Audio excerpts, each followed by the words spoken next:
As the prolific band Boys to Men once said, Motown Philly, back again on Comic Book Cannon! That's right. I'm pretty excited about this show tonight. As one of my co-hosts is as well. It is a Philly show, Philly-centric. We're very happy when this happens.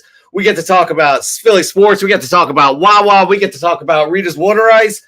All the good stuff. So you know what? I'm going to bring in my Philly compatriot in first. Joseph, right? Eagles fly on the road to victory. Okay, yeah. I was just practicing. Only a couple more months until football season starts. I know, and those whiny San Francisco 49er fans. Chris. Oh my, I'm sorry, buddy. How are you?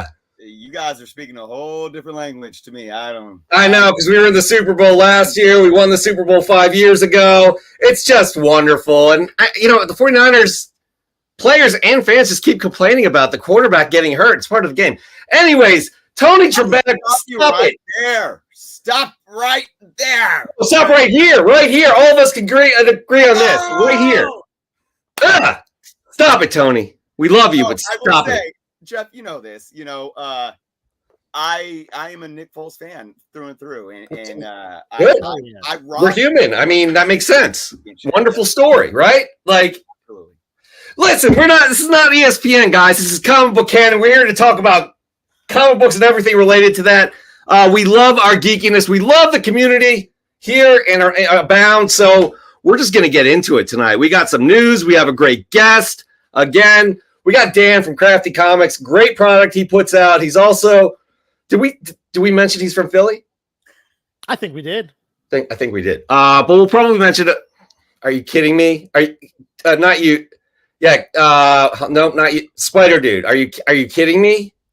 Wow. I liked you for a hot second. We might have to sever some ties. This is getting really bad. I liked you for a hot second, but my God, this is disgusting.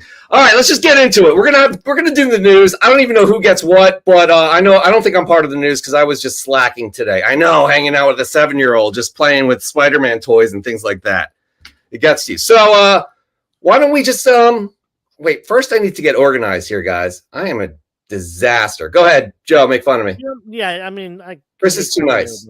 I could make fun of you, or I can just start the news. Do you want me to just start it? No, because I have pictures that I like to have with the news. You know how this works. He's got pictures, guys. You know how this works. Let's just. I think we're good. Okay, and go. All right, so we're going to start off with some not so good news. Multiple projects have been delayed or otherwise affected due to the continuation of the writer's strike. We've had some news about that going on for over a month at this point. Particularly the big three that have been announced recently. Filming for Batman #2, Matt Reeves' Batman #2 has been postponed until at least March of 2024. Makes me think that movie's probably not coming out till maybe late 2025, even early 2026. We'll have to see. Ryan Reynolds also won't be able to ad-lib his own lines in Deadpool 3, something that he is known for. So in my opinion, they could probably fix it in reshoots, but it's better to have him on the spot. So I hope that, that can be fixed soon. And progress on the Blade movie has altogether halted. I feel like this movie has kind of been like the plague of the next stage of the MCU. Lot of setbacks and things like that going on with that. Some of them probably rumors, some of them reality. Let's just hope that movie actually gets made, because the original ones from the 90s and early 2000s were some of the best Marvel content we got before the MCU. And yeah, let's hope the union workers will be given, fair compensation so these films, can get back on track and we can get the ball rolling with the DC universe, as well as the next phases of the MCU. Yeah, Chris, I'm gonna jump in here real quick because this is this goes beyond just the writers too. This affects everybody: the writers, the directors, the producers. But those are the top of the line people. Then you have the lighting department. Then you have the props department, wardrobe department, all the way down to production assistants who make the bottom of the barrel kind of money. It affects everybody, and it sucks when it gets to this way. Yes, we're going to get delays. Yes, there are going to be some logistical things that come into play here when it comes to producing these films. But at the heart of the matter, we all have to recognize that people's livelihoods are being affected by this in a major way. I think we're 2 months into the strike, and I really hope it gets resolved. I heard the DGA just struck a deal which kind of moves things in the right direction. It's not the WGA, but again, it's kind of messy, and that's the only input I want to put in. But Chris, go ahead. Yeah, I agree. And I was just, you think, oh, well, writer strike. Well, why do they, if the film's already written, why do they need to stop filming? But you got contracts and everyone involved that works on these films that is so tied into, whatever compensation is in their contract. It sucks, but we can't be entitled little, first world people here that are like, I want my superhero movies or whatever. This is real life stuff. The thing that sucks though, even more than that, is the fact that it even has to come to this point. I mean, you got multi-billion dollar entities and a multi-billion dollar entity or industry, that it's just for these things to come about. It's just really, I think it paints a bigger picture of where we are in this state of things. But I'm glad that the unions are doing what they need to do, and I hope it gets worked out because we want to see the movies, but more importantly, because this is real world, real life stuff, and people matter. Yeah, absolutely. And again, writers work throughout not only films, they rewrite things during the film, but you have writers' rooms for television shows as well that are continuously writing the next episode. So it's a lot. It affects a lot. It is a really big deal in a really big industry, especially in like areas like Los Angeles or they're shooting in Austin or Atlanta, etc. So again, more going on than just us having delays on our favorite films. But we're getting that out of the way. That's the bad news. That was Joe's idea to start off with the bad news, the serious news. So thanks for ruining the show. Well, we're going to try and get on track, Chris, because this is all on you. Do you think you can make this happen? Because something big happened Thursday night. There was a big release that really deserves the hype. So, Chris, what do we got? Miles. Hold on. Oh, no. Whoa. Do it again. Jesus, I'm a mess. Look at that. Look at the hashtag. Look at the hashtag, baby. So let's talk about some Miles stuff. We want to talk a little bit about, we've all seen it, right? So we're going to. No spoilers. Don't spoil it. No spoiler. Reaction here real quick, but let's just talk about what this film is doing already across the Spider-Verse. 120.5 million debut. This is the second biggest opening weekend of the year, just behind Super Mario Brothers. The third biggest opening weekend for any Spider-Man film. That is absolutely huge. This film has earned 3.5 times more than 2018's Into the Spider-Verse on the opening weekend, which landed just 35.5. Again, 35.5 next to 120.5, 3.5 times as much earnings in its opening weekend. It's currently sitting at over $208 million globally, which is already over half of what Into the Spider-Verse's total global box office was for its stay. Guys, I mean, this is the third highest grossing Spider-Man film. That's crazy. Yeah, when you think about it. But look, guys, I'll go first. My son went and saw it Thursday night. My oldest son, he loves Miles. He came back just like, I want to go see it again. My youngest son went Friday with his friends, and he's like, oh, I want to go see it again. So we all went yesterday, and they told me, I was reading all the reviews. Oh, it's going to blow your mind. And what my kids were saying, I'm like, okay, yeah, it's going to be good. I'm telling you guys, what was it? 2 hours and like 20 something minutes long. It is long. Every single moment of that movie, down to just the aesthetics. Oh man, of the animation, the emotion behind each character, how they actually made you feel like you were in a comic book, but at the same time made you feel like you were like in live action. It was like this duality that was pulling you in. And they connected it to the comic books in so many great ways. Jeff, I know we were talking a little earlier, but I got to say, man, like I sit with my decisions, right? And I like to see a movie twice before I really sit and judge it. But I'm going to tell you right now, I'm sitting in this saying this is one of the greatest superhero movies I've ever seen. I'm not going to say the greatest, but the way I felt watching it and coming out of it, this is absolutely up there. I want to say it's a piece of art, no doubt about it. The first movie blew me away in terms of the aesthetics alone, but it was a great story. It was really good. This one, it amped up the aesthetics. It was a beautiful looking film. It was like the texture, the tone, I've never seen anything like this before. And I know I'm not the only one that feels this way. Like, it was gorgeous. That's what, and again, this is one of the reasons it won an Academy Award, five years ago? It was incredible. It was really, really good, and I want to see it again, and I will see it again. The problem for me, I can't say it was the greatest superhero movie I've ever seen. I can't say it was one of the greatest superhero movies I've seen. It was really great. I just don't look at it that way. It was all over the place a little bit. And I'm trying to look at it from my daughter's point of view. She didn't see it yet, and I'm just wondering if she's going to be able to wrap her head around all of these concepts of multiverse. And I know the multiverse was in the past one, but anyways, I loved it. I thought it was great. No spoilers here, obviously, but I really liked how it ended. Yeah, so I'll just say that. Joe, sorry. I walked all over. So, in my opinion, the first one, Into the Spider-Verse, after Toy Story, is the greatest animated movie of all time. That's just my opinion. That's how I felt. You said you think this is the greatest animated movie after Toy Story, is what you said. No, I said the first one. Oh, the first one. Got it. Okay. Has, I've been saying it for years that, it surpassed Shrek.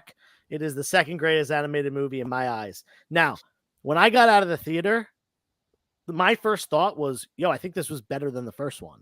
Now, I'm not going to firmly put it in that place yet. I got to marinate on it. I got to see it at least one or two more times in theaters and probably watch it at home first before I really make a decision where I'm placing this on the hierarchy.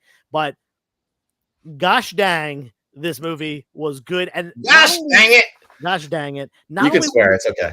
Everything you guys mentioned, the story and the character development and the world building, the imagery, all that stuff. But there were so many Easter eggs and things like that for not just comic book fans, like readers of the comic books like us, but also fans that have followed these characters over the years, maybe not in the comic books per se, but also in other forms of media. Yep. So I could probably sit here and rattle off 20 Easter eggs, and there'd probably be another 50. Oh, there's so much in there, so much subtext in there, so much to unpack. Sonya's mad about something that you said. I'm on her side. Toy Story, you got a friend in me. I think she's referring to Toy Story. But yeah, remember too, and this isn't a spoiler. This is just everyone knows this.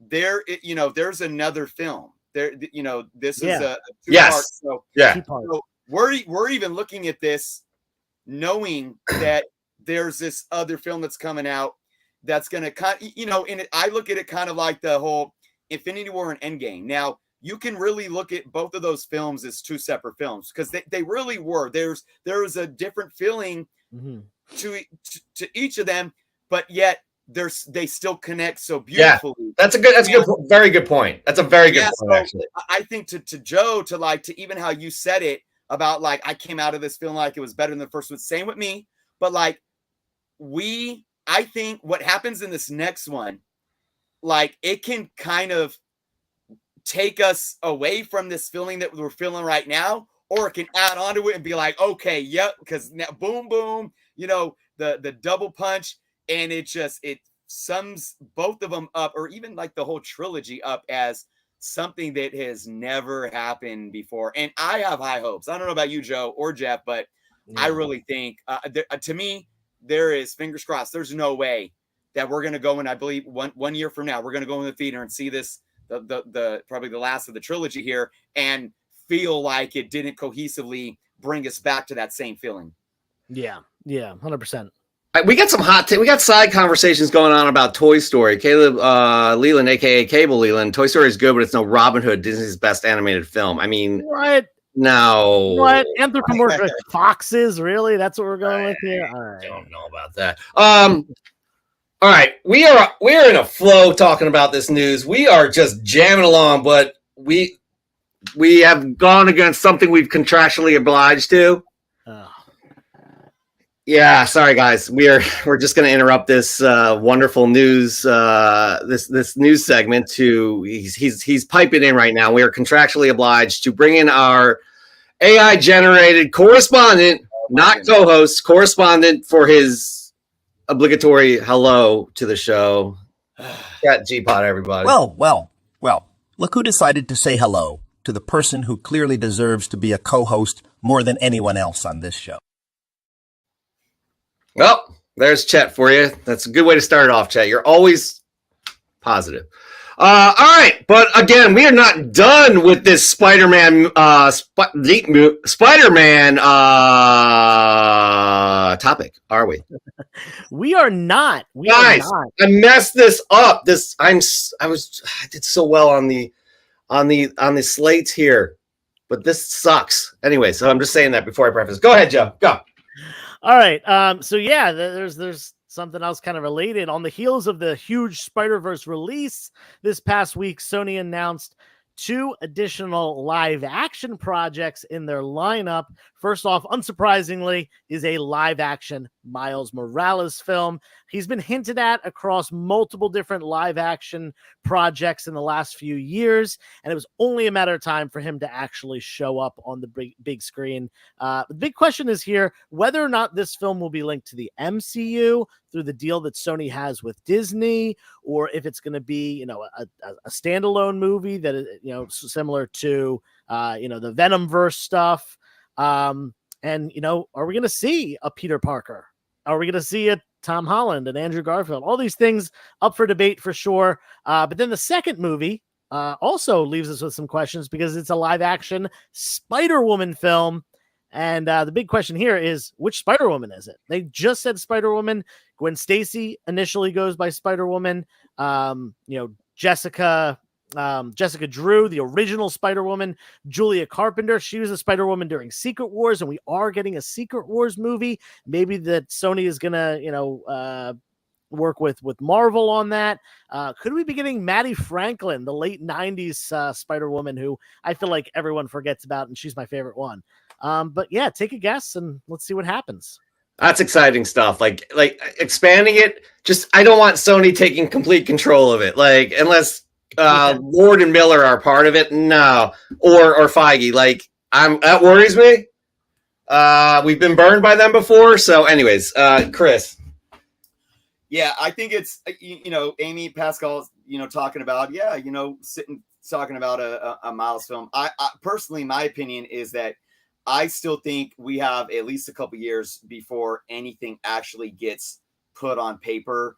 Whether it's, finally saying, okay, we got a writing team for a Miles solo film or invent a casting. I think some of the reason behind that is, for one, they want to continue to milk and hype the Spider-Verse. We got one more film that's still a year out. But obviously it's in their best interest to, start these talks because everyone is so excited about anything Miles. But I think it's going to be a bit, I still think that it would be very important, Joe, to what you were saying, to have him be incorporated into the MCU. There's some things we're not going to talk about right now that are making me believe that, Sony and Marvel Studios are really, there's going to be more ways, I think, that they're going to be able to cross these things together. Let's hope.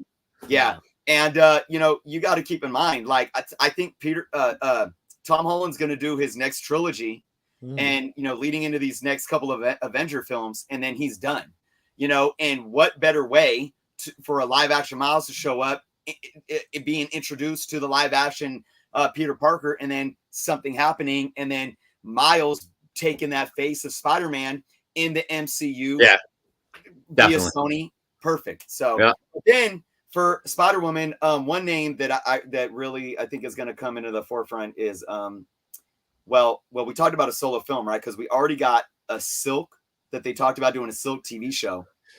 Yeah, so it's gonna be on Amazon or something. Yeah, who knows? Yeah, we already got the Madam Web film with that's happening. Carpenter, Sydney Sweeney. Yeah, and that's Julia Carpenter's Spider-Woman, right? Mm-hmm. So yeah, Joe, I mean, to your few that you are questioning here, I mean, Gwen Jessica or even Maddie, I think probably would be the top 3 picks in my book. Yeah, and there like you mentioned, you just mentioned Silk. Caleb in the chat mentioned my personal favorite Spider Woman S character, Aranya, Heart of the Spider. There's so much they can do. They've got tons of source material to work from. They've got tons of characters. But like Jeff said, I really hope that they work with Sony works with Disney. I do want to say one thing real quick. A bunch of people, saying, Peter's my Spider-Man. Yeah. And that's all well and good because, I mean, he's mine too. I love Miles, but, I grew up on Peter, as did, most people that are, in their 30s plus at this point. But I'll tell you this. My nephew, who's 7 years old, you ask him, who's Spider-Man? Yeah. First name he says is Miles. Second name, you say, who else is Spider-Man? He'll say Peter. He knows Peter, but Miles is the guy that comes to mind for him. And you kind of got to see going forward who ends up being more popular 20 years from now, 30 years. It's going to be Miles between. It's going to be Miles, but my daughter, she's all in on Spider-Gwen, which is awesome. You know what I mean? Awesome. So, anyways, we can talk Spider-Verse. I do want to. I'm sorry, Jeff. I do want to add one more thing. I know I'm not saying we got to get more news. I do want to say one thing to that too, because I'm seeing all these comments as well. Peter Parker is my Spider-Man as well, but I've fallen so deeply in love with Miles. And let me say this, Miles, it's like they don't cancel each other out. And I was actually thinking about this after watching the movie yesterday. We have to understand that these are mantles and not the characters. And that's what makes this so beautiful. And I'm not going to get too deep into it. Maybe I'll do a video on it, but I can sit here and grow my love for Miles as a Spider-Man, and it do nothing to touch my diehard lifelong love for Peter Parker Spider-Man as well. Yeah, absolutely. Man, the thread here, the comments are fire. Everybody is just commenting on this. It's great. We love to hear from all of you guys. I don't want to take this moment, but I have to because there's some funny things like Chet into the Cheddarverse was good. Anyone else get the vibe from Chet like he's the kind of guy who has lampshades that are made of human skin? Oh my God. What have we done? All right. Moving on. Our last piece of news, and then we're going to get right into the show. I mean, it is jam-packed here. What do we got? Joseph. Oh yeah, it's me. I forgot. I'm the news guy today. Today you are. It's great. Get some interesting news out of DC, particularly regarding the Flash. And the Flash's director, I hope I'm pronouncing this right, Andy Muschietti. I got you. Muschietti? Okay, yeah. There we go. He had a response to a question about Ezra Miller's future as Barry Allen. The Flash star, as we know, has had multiple well-documented run-ins with the law and seemingly went through a series of mental health crises in 2021 as well as 2022, but recently has stayed far from the public eye. Now, Muschietti himself said that he doesn't think, quote, anyone can play that character as well as they did. Not necessarily something I agree with, but hey, that's the director of the film saying that. And that's a sentiment that was echoed by Flash producer Barbara Muschietti, who is Andy's sister. Could DC be avoiding disowning Miller before the movie hits theater later this month? Or have they actually gotten their life back on track enough to be forgiven by the studio? Again, this is a wait and see thing. Things can stop and change on a dime. We thought we were getting Henry Cavill back. He was in an end credit scene, and a week later, he was out. So you never know. Yeah, agree. Like, who knows what's going to happen? This movie, from what everybody's saying, this movie is tracking poorly in terms of bringing that first box office weekend. But who knows? I mean, the hype on this it's going to be hard to live up to. But I'm psyched. I cannot wait. I want to see what they do with this. Obviously, Batman 89. You got Supergirl in there. You have Zod in there. And whatever other surprises they have in store for us, I think it's going to be the kind of tool to reset everything for James Gunn and Peter Safran. So we'll see. Christopher, no? I'm not agreeing right now, and I got 2 points to make about this. One. The last trailer gave away the whole movie, and it took so much away from me. Wait, time out. You haven't seen the movie though. It gave the intro. It gave Barry's intro. He's gonna go against his world's Bruce, and he goes there, finds himself. They're like, we need to find Batman, and his Bruce is not there, and it ends up being 89 Bruce, and then they're looking for Kal-El, and then it's not Kal-El. Supergirl showed up because Zod's there, and then boom, boom, they all save the world together. And so, dude, I hate watching previews. That's number one. Number two, if Michael Keaton's Batman is only there for nostalgic punchlines in this modern, 2020, the 2023, or should I say the 2020s, superhero comic relief, if that's what he's there for, it's going to kill this movie. So I hope they don't do that. And I really do hope that there is more depth than what they gave away in that last trailer that was just way too much, in my opinion. Listen, I think there's going to be a lot more than what's in the trailer. I think the trailer gave us a sense of the buildup. I don't think we have seen the half of it yet. I don't either. That being said, I'll be able to comment on it a little bit next week because I got advanced screening passes for tomorrow night. Look at you. So I'm going to go see it tomorrow night, and I'll let you know what I think. I'll tell you this. I know one person who has seen it already who said, wasn't really my thing, but people are going to love it. So I don't know what that means. There I'm are people go in with an open mind tomorrow. There are journalists I personally know that have loved it. Personally, I respect their opinions on a lot of things too. They loved it. They say it lives up to the hype. The things that you're concerned about, Chris, they never mentioned. So I don't know. I mean, I see what you're saying. I totally see what you're saying, Chris. But I'm hoping that you're wrong. I'm sure you're hoping that you're wrong too. So absolutely, because this is I mean, we want to see every comic book movie succeed because we love them, right? So we dog them when they're bad, and sometimes people don't agree with us, but we're very critical because these are the characters we grew up with, we love, and so anyways, I'm psyched for it. I can't wait to talk to you, Joe. The three of us should actually get on a call together to talk about this because I would love to hear what Joe's thoughts are. All I want to hear is yes, Chris was right, yes, Chris was wrong, or no, Chris was wrong. That's all I want to hear. But I think right now, guys, we are absolutely going to end the news. That was the news. It was kind of a meaty news segment this week, right?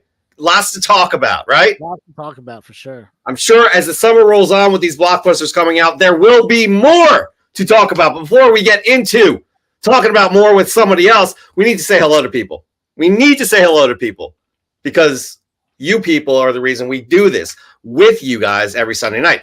Goonish Lurker, what's happening? You work in a theater, so I'd love to hear what you're thinking about Spider-Verse and what you're thinking about The Flash. Caleb Leland, a.k.a. Cable Leland, Josh's comics. He loves, by the way, I spoke to him at the Back Deck Comic Fest last week, and he loves going onto Reddit or wherever he goes to get all the spoilers of the films. I'm like, I don't understand that. But whatever floats your boat. Brendan Riley, KJ Height, Movie Fan 91, Raw Dog Comics. He says Flash is awesome. Maybe he's seen it. I don't know. Dr. Frankenstein. We know who that is. She wants to see, you jealous, Joe? She just wants to see it from Michael Keaton. I know what that's all about. Maybe. Oh, wow. Gary's Comics. We got Marcus Graves. We got Fat Dad Comics. We have Mojo Quid. Sonia Jardine. I have a feeling that name is Zoe, but I don't know for sure. Dan De La Torre has no faith in James Gunn, by the way. He will say he wants to come on here. Maybe we'll get a good segment for him to kind of bring a PowerPoint presentation as to why. We got, who else? Wow, a lot of you people here. This is fun. Pope at Chili Town. I think we got everybody. Comic Noob. This is a lot of people, guys. A lot of people. Drift Lord. Okay, that's good. Because right now, very happy y'all are here. Because Joe and I and Chris are very happy about this next guest coming up. Let me tell you why, actually. Let me tell you why as soon as I get this. There we go. Our next guest not only has an incredible product to show off, it's his business, not only has the comic book knowledge to match how incredible the products are, but also hails from the Philadelphia area, as you all know, Joe and I do. Please welcome Dan from Crafti Comics! Dan, thank you so much for joining us. Thank you so much for dealing with that long news segment, man. That was very long. We apologize. Did not mean to go that long. That was excellent. That's why I couldn't help myself but going into the private chat and you did because excellent updates. Some things I didn't know. I did just see Spider-Verse, so I'm equally excited to you guys for the future and things like that. But appreciate you guys having me and just talking comics and collecting and just nerd stuff. Absolutely. Your best line here is that's because you can't get nuts, Chris. When Chris was talking about Michael Keaton. So that was well done. That was very well done. Now, you are not, this is not a guarantee you're going to be a guest co-host on the Can, and you have to pass your interview, which is basically a job interview. You're well aware of this. From what Joe and I and Chris can see, you're a well-established, handsome man, very successful, has a good head on his shoulders, likes to write sports teams, right, Joe? The correct ones, yes. Yeah, the correct ones. Sorry, you're a teacher. That's probably the better grammar. You're more smarter than I am sometimes. So we're very happy that you're here. But before we get into it, we want to talk about Crafti Comics, what it is, what you can provide the community, what your products do. Let's bring up full screen. What do you got? Right on. So I've got some of them actually behind me here, and I did bring 3 new pickups for you. So I'll kind of show off at some point. Yes, that's fresh from if you make it that far. There's no guarantee. Yeah, if I make it, I know I've seen the show, so I've been watching American Gladiator reruns on YouTube to get mentally psyched up for how rigorous this is going to be. So I'm looking forward to it. But really, during the COVID quarantine, I was stuck at home like everybody. And I went to my wife and I said, hey, I'd love to start putting some of my comics and cool things up on the wall. And I showed her some of the black plastic frames that I had. And she said, not going to happen. And so I went to a friend who had a laser at the time, who was very crafty. And she cut the first prototype and design for some of the frames that you see behind me. I started putting some of my comics up on the wall, started posting photos to Instagram.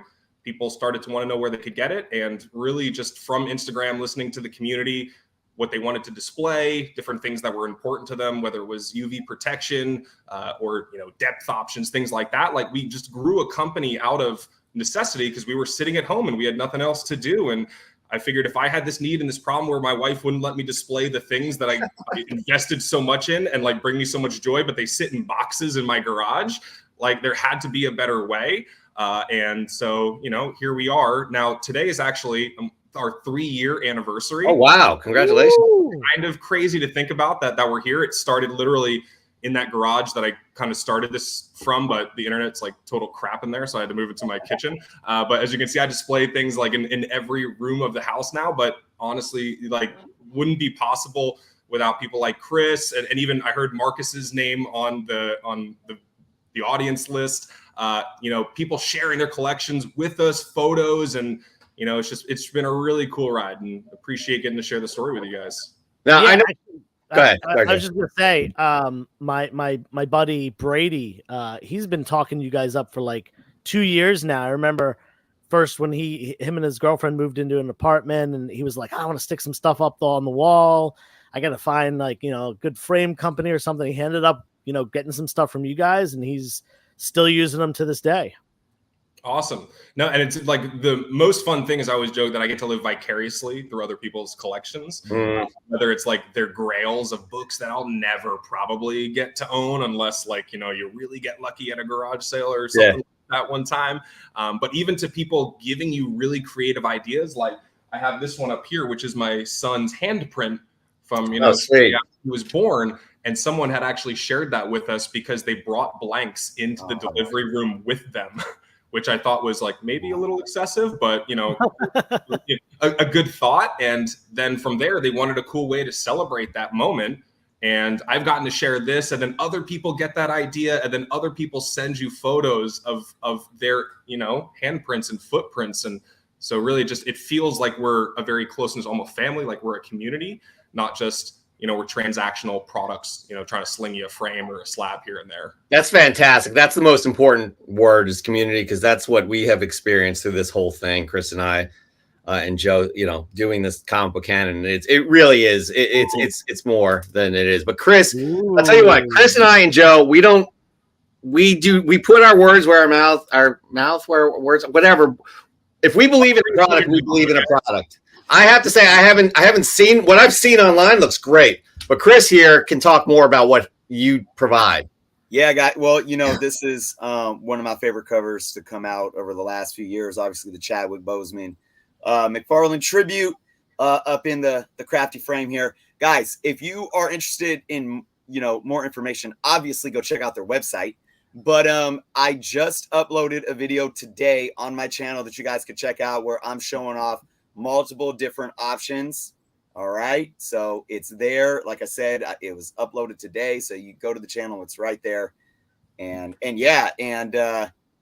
also, Dan, right? So right now, is there a code?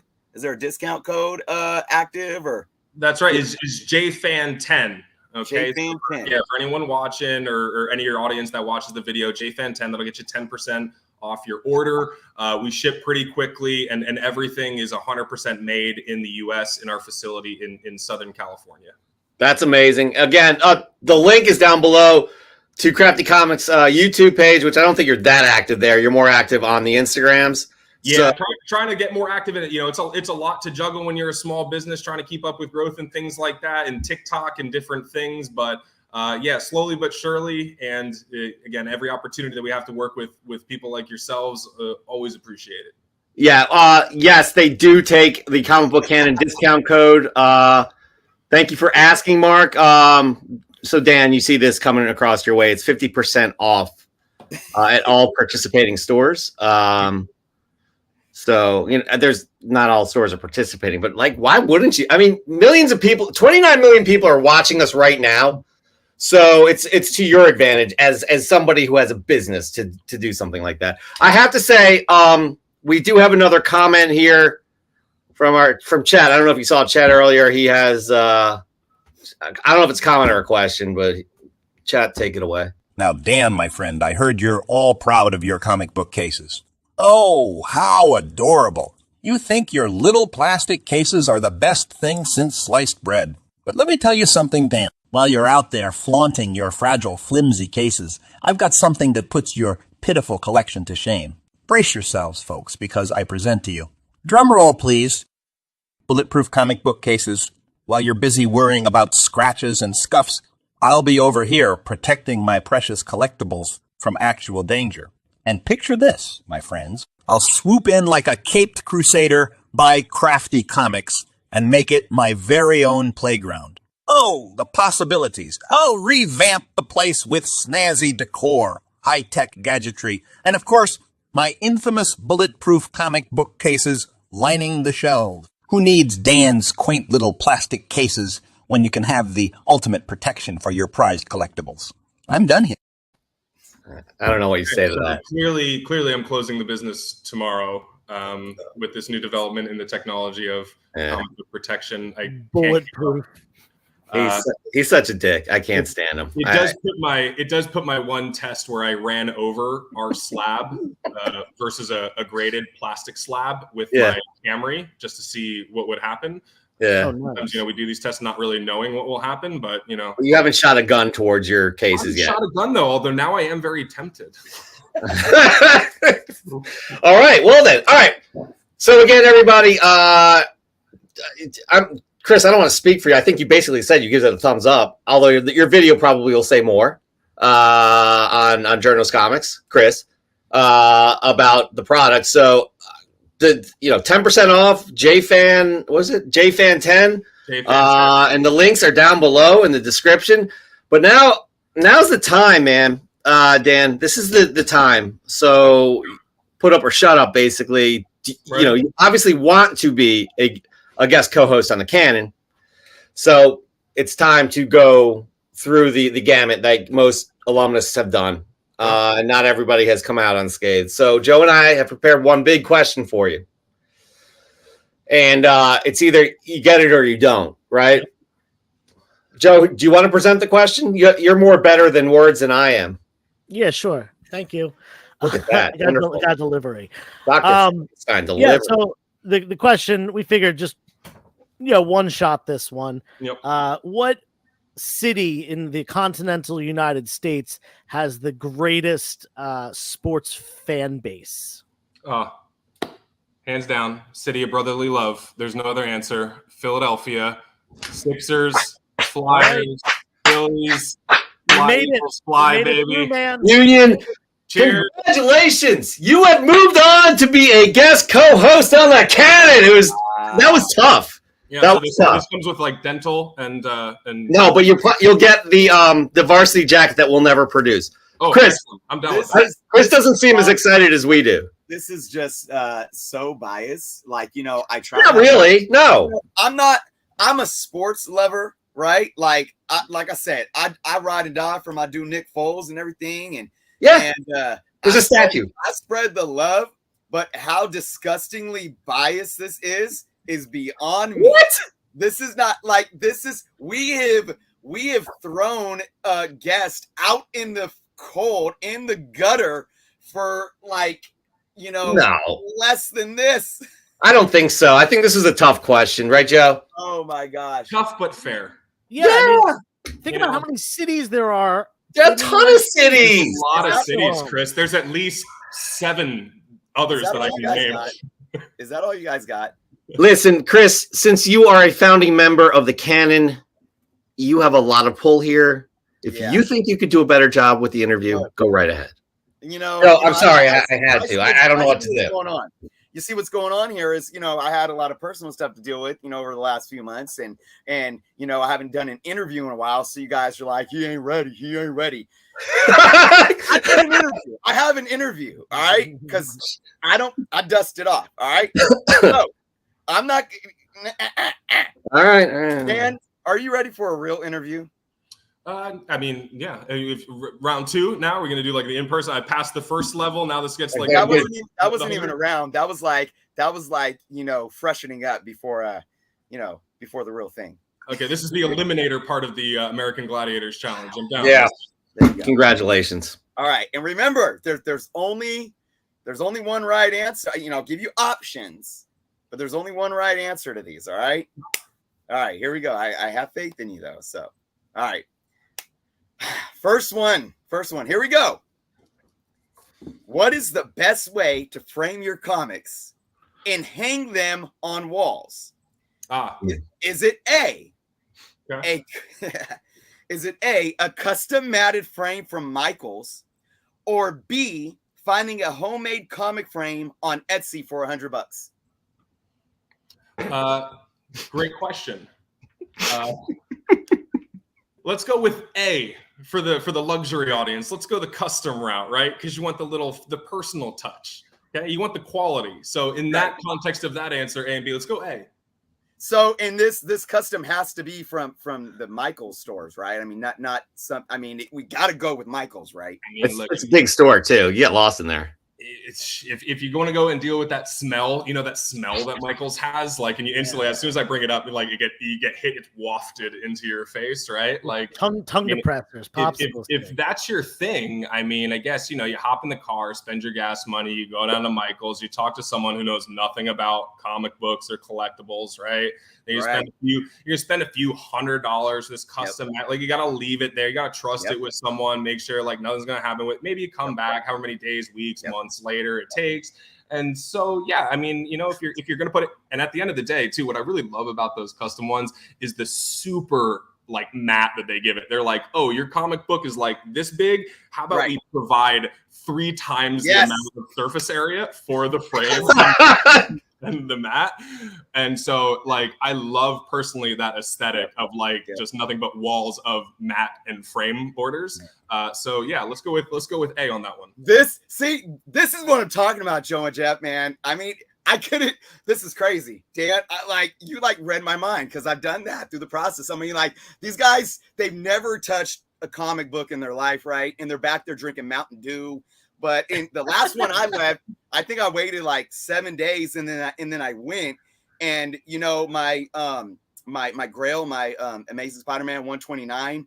When I went there, you know, it had this awesome kind of like it looked almost like Teenage Mutant Ninja Turtle like fluorescent goo on the cover. I think it may have been a Mountain Dew that spilled on it, but it added so much to the comic. And then when they said it in the mat, you know, I was blown away. So great answer.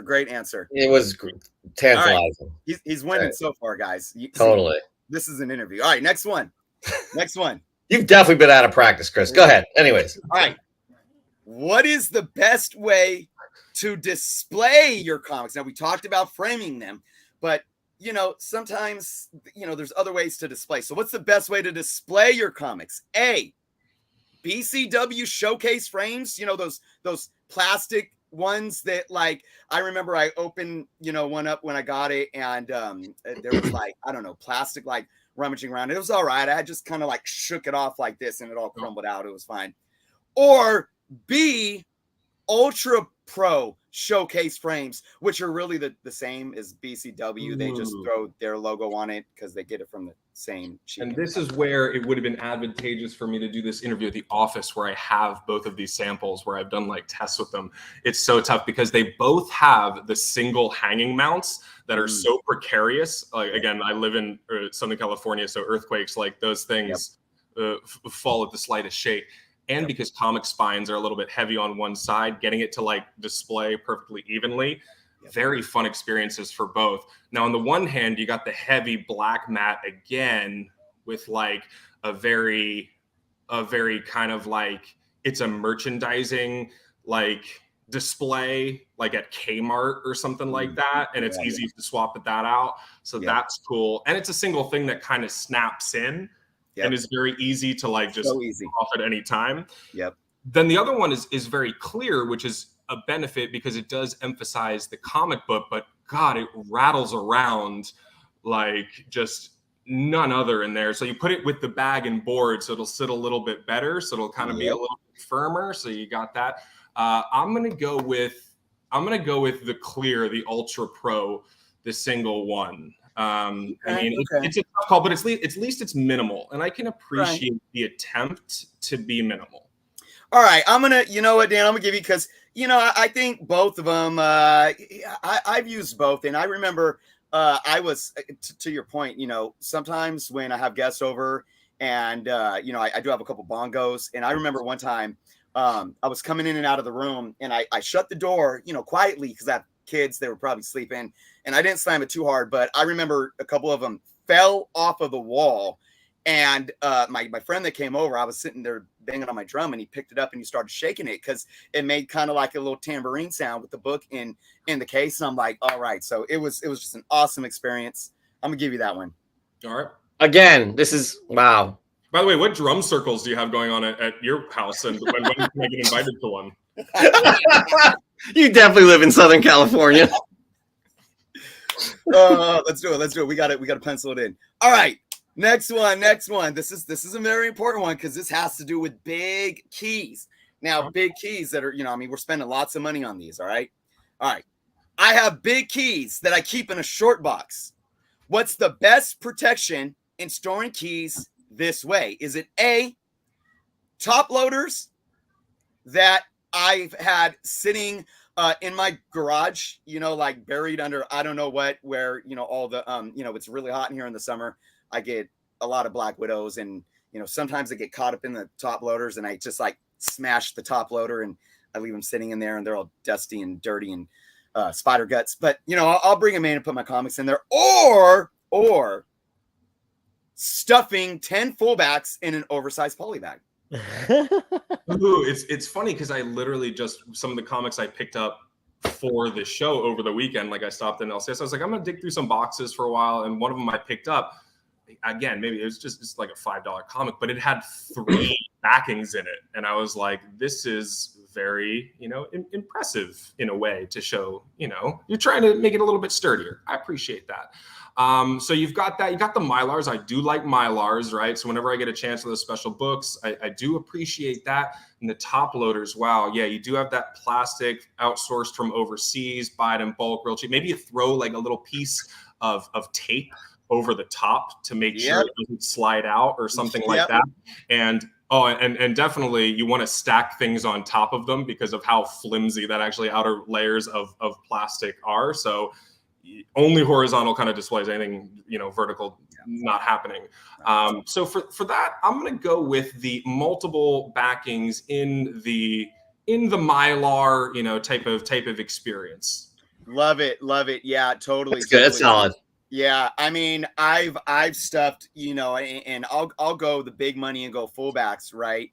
And I mean, I'm probably spending maybe what I mean, $5 in backing boards per book, because it's got to be the best way. I mean, cardboard is like got to be the best protection for comic books. So you had me at you stuff. Yeah, totally. Okay, we got one more. Now, I don't know, you know, I mean, we haven't talked about these other products, you know, that offer like UV protection, or like, you know, they use like real wood. I don't know who wants real wood and when you can, you know, use cardboard. But UV protection, yeah, who cares? But let's talk about something else too, because I love cardboard so much. I'm gonna ask this question. I love collecting wraparound covers. What's the best way I can store these, but still be able to see the whole cover without having to take it in and out of the bag?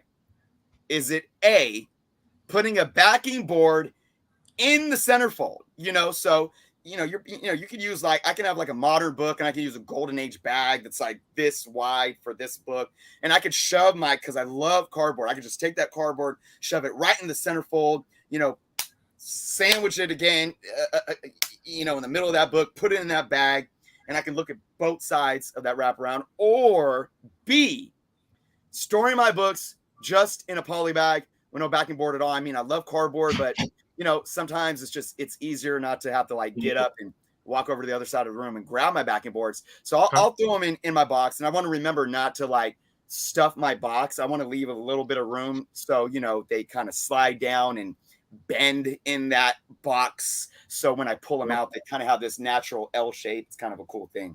Yeah. So I know what you're trying to do here, Chris. This is a trick question. Okay. The answer to this one is C. You take a photo of the back of the comic. Okay. You then print out, if you still have a printer, preferably color, go to CVS, you get it printed there. Okay. Make sure you get it to the same dimensions of the comic. Very key. So you measure your comic. Okay. So you let them know that. You print it out. You use the traditional cardboard and bag, but then you slide the picture of the back of the comic behind the cardboard. Look at that. There you go. See. Wow. That is mind blowing. That's like got to be the easiest thing to do. I mean, it's not costly at all. For sure. You don't have to go out of your way. And I've definitely had a printer within the last 20 years at my house, easily accessible to me. Oh my gosh. Dan's blowing my mind here. So absolutely. I mean, you know, I know that you know, I think there's this company. Actually, I think we talked about it earlier in the show, but that has, you know, these clear backing boards that are, I mean, they're even, you know, you could arguably say they're even stronger than fullbacks, which actually fullbacks aren't even fullbacks anymore. And you know, I really think E. Gerber just decided to just literally start like slicing cardboard up and calling it a fullback to save money. But I mean, Dan, you hit the nail on the head. I mean, I don't know of anybody that wants to really put their money where their mouth is and, you know, do a simple, you know, a browser search for this website called Crafti Comics, where they offer, you know, UV protecting, state of the art, high quality ways to display your books, frame your books, hang your books, store your books in boxes, to be able to see the beauty of the front and back wraparound covers with clear backing boards that are much stronger than regular cardboard. I mean, to me, all of those things don't matter. You hit the nail on the head. And guys, I am passing Dan. This is a real interview, and he answered it with real correct questions. That's how you do it. Well, we're just happy he made it through because he's a Philly fan, so whatever. But we do believe in this product. Crafti Comics puts out the products. So again, JFan10 is 10% off. There's plenty of links to connect with Crafti Comics. You got the YouTubes and you got the Instagrams. So please do so.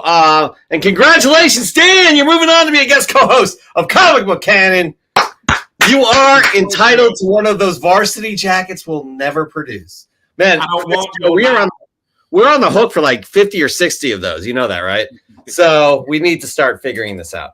All right, we're going to move on right on to the next segment here. We'll get a palate cleanser because the four of us need a little bit of break. That was intense. We're going to go to Chet's new comic book day segment. Please enjoy. Hey there, comic book geeks. It's your friendly neighborhood comic book influencer, Chet Cheaput, here to dish out some new comics for the week. So let's dive into the books hitting the shelves this Wednesday, June 7th. First up, we have Deadpool, Batter Blood #1. Oh, look, it's Deadpool, everyone's favorite masked maniac. Apparently, this time he's even madder than usual. He's on a noble mission to kill everyone who's ever wronged him. How original? Because nothing says maturity like a guy in a red spandex suit with katanas, right? So let's see how many fourth wall-breaking jokes and gratuitous violence we can cram into one issue, shall we? Next on our not-so-thrilling list, we have Batman, Fortress. Oh, Batman trapped in a totalitarian future. Can you imagine anything more exciting than Bruce Wayne brooding in a dystopian setting? Yeah, me neither. I mean, who needs the Dark Knight's detective skills or badass gadgets when you can just have him whine about the state of the world? Oh, the suspense! Last but not least, we have Almighty #5, the final issue of this oh-so-acclaimed series. The fate of the world hangs in the balance as our mighty hero faces off against his greatest enemy. Wow, groundbreaking stuff, folks. I'm on the edge of my seat. Can you feel the sarcasm? Seriously, though, I'm sure the fate of the world will be decided with one punch and a predictable twist. Yawn, yawn. Well, that's all for this week's comic book rundown, my fans. Remember, if you're looking for profound storytelling, complex characters, or anything remotely original, you might want to skip these titles. But hey, if you're in the mood for mindless mayhem, angsty billionaires, and cosmic battles, then this week's releases are right up your alley. Time to crush grape sodas till the cows come home. Check out! We despise him. We can't. You a lot of grape soda. That was like impressive. That was 3 six-packs. If you do the math, that's 18. Usually, yeah. By the way, Brendan Riley is sticking up for Batman Fortress. Slowly roll chat. Batman Fortress was written by Gary Whitaker, the writer of Rogue One. Oh. Probably one. It's top 2 or top 3 Star Wars movies. Very underrated. Anyways, we now do a fun segment called Drum roll. Oh boy. Here we go. Chris, please join us. Ask Joe.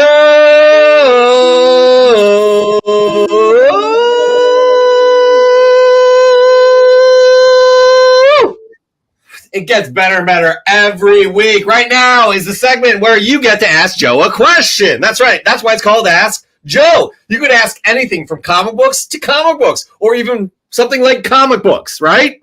And Joe will answer it. So, guys, we don't see any questions for Ask Joe, but he's here for you, right? So what I think we should do is go to Christopher's segment, right? Right, Chris? While they get it in the chat skis over here, Yep. we're gonna have Chris do his thing over here. How about that? What do we do with you, Chris? What do you dig deep and provide to our wonderful audience here? What do you do? Tell us. Guys, it may be harsh for all you Wall Street investors out there, comic book Wall Street, that is, but we still gotta ride with it, man. This is props or flops. You got that right. What is it? Tell us about props or flops. Props or flops, guys. Upload any comic book to the IG, the IG. Use the hashtag props or flops, but I saw so many in the comments already saying, I don't know how to do it. Do the hashtags even work half the time? So, guys, please post your picture and make sure you tag us. Tag Comic Book Canon, tag myself, tag Joe, so we all make sure that we can see it, all right? Tell us why this book interests you. It could be a book that you just picked up or a book that you're looking to pick up. All right. This is for investment purposes. Okay. Investment, speculation, return on investment, short term, long term, etc. And we will break down the market live on our show. And remember, guys, context matters. We want to know what you paid for it if it's something that you just picked up. If you haven't picked it up, we want to know the price tag on the book. All these details matter for us to be able to really gauge the market and answer the question, props or flops. 100%. And seriously, props to Joe. Joe went to the Pride Parade in Philly today. I do believe that's why you're wearing my shirt. It was. I never wear colors. You guys probably see every week. It's always black, or white, or the occasional gray. You know, I'll go a little bit. But today was the Pride Parade down in Philadelphia, and I took the train down there and had a phenomenal day. Ate some great food at Reading Terminal Market. People and where did Dan go? I was gonna say we lost Dan, but let's finish you wanted to finish your thought. So anyways, yes, it's Pride Month, so celebrate. All right, so Chris, are these in a specific order? We didn't talk about this before the show. I'm just gonna pull one up. We did not. Now, do you have the Instagram post to read, Jeff, or shall I? How about this? How about you introduce it and I'll just jam real quick to find the Instagram post and we'll read it. Okay, which one are we doing? No, I'll read it. It's fine. Okay, you got it? Okay. I got it. Let's just do this one, Chris. I just need to know which one's first because I got them already. First one is this one. By the way, I do want to mention Dan is back. Welcome, Dan. Now, Dan, we're doing props or flops. We are going to get your opinion on this, and you, the audience, as well. As soon as you see it, as soon as you see the data or hear the data from Chris, please tell us props or flops for you for these specific books. Right. Okay. So this is one of two from a good friend of the show, Pope of Chillytown. All right. So let's see. He gave a breakdown of both books. We're going to go into the Batman first here. Of course, this is a Batman New 52, number 2. This is the Jim Lee variant, first Prince of Talon, and the first mention of the Court of Owls. And of course, you know, first appearance and all that of Court of Owls is a bit sketchy. This is a solid book, though, for both Talon's first appearance and anything related to first Court of Owls. All right. So this is what he had to say here. My man had these posted for a great price, but still accepted my bundled offer. This was both books. Again, we'll go over the second one next. Ship fast and packed to survive the upcoming AI apocalypse. The Batman I've heard called 115 or 125 ratio. I did research myself, folks, and I can't find any information on if this book was indeed a ratio. All right. It was. This is a 1 in 15. Okay. Yeah. 1 in 15. Okay. Thank you for confirming that. It appears that it was open order, but stores could only order the same amount as whenever their lowest DC order was on the FOC that week. All right. And then Jeff, I know that you presented the price points for these. So this individual paid. It was a bundled deal, but he broke it down in a way that looked at about $150 for this book because it was in a CGC 9.8. All right. I know you only see the raw book here, but believe me, it was a CGC 9.8 and it's a beauty. All right, let's look at this, guys. Let's crunch some numbers here. We got a current 9.8 fair market value of $194. Now, there's an asterisk and a discrepancy here to to take note of. This fair market value is the average of the last 7 sales, but all of those sales happened in 2022. The last sale was in October of 2022. And that sale was lower than the average. And I would be a bit concerned with where a market value would be at today if a 9.8 sold, just because of what the overall market has been doing in this economy. Now, if you look at the purchase price of $150 with a 29%, ROI based on that rolling average from 2022, you can estimate that, well, if he sold it today and was able to get that average, he'd make 29%. I honestly don't think he'd be able to do that. I mean, obviously, he purchased this book for under that fair market value, which could indeed be an indicator of this book still selling for under that 2022 mark, which many books are doing right now. So, props or flops? I'm going to look at this book specifically from a hold and not, hey, I bought this today and let me go sell it in a week from now and try to even make my money back or make a profit. I'm not going to look at it from that standpoint. I'm going to look at the standpoint for holding this book for a couple years. Maybe when the next Batman film comes out, if it does, because of the writer's strike. I believe that Matt Reeves could be going Court of Owls. Okay? That would be awesome. But look, DC books, key books, even modern books, especially Batman sells. And the Court of Owls run, this run right here, at least, the first half of the New 52 run, I thought it was some of the best Batman writing that I've ever read. The Court of Owls added so much depth to Gotham, to Batman mythos. I mean, I think this book, with its intrinsic value alone, there's no need for any live action hyper speculation. It's Jim Lee. We got to look at the variant market and be like, well, the variant market is booming right now, but we don't know what the variant market's going to do in 20, 30 years. Again, I'm not even looking at that. I think this book is a props because it has so much in it in terms of why comic book collectors find value that in turn creates monetary value in comics before all of this live action speculation. And this book is a modern book that has that. And I do believe it's going to, again, maybe with the market right now, whatever, but 5 years from now, I definitely think this book is going to be on an upward trend. Let's go with our guest, Dan. Your thoughts?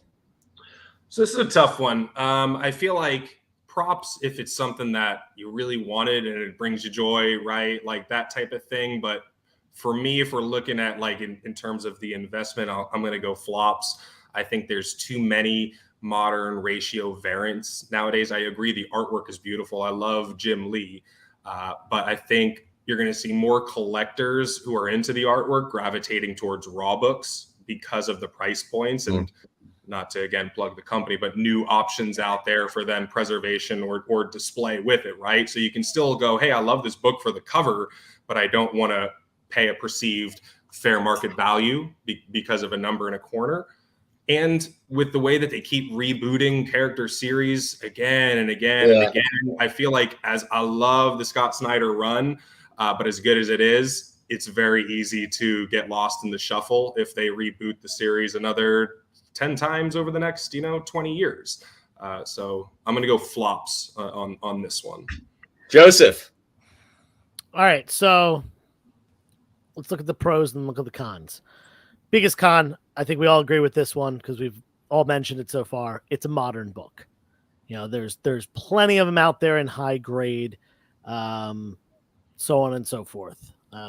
Modern stuff has not held value. A lot of the books are down anywhere from 40 to 80%, yada, yada. That's really the only negative thing that I see here. Now, positive things. The most iconic modern Batman run.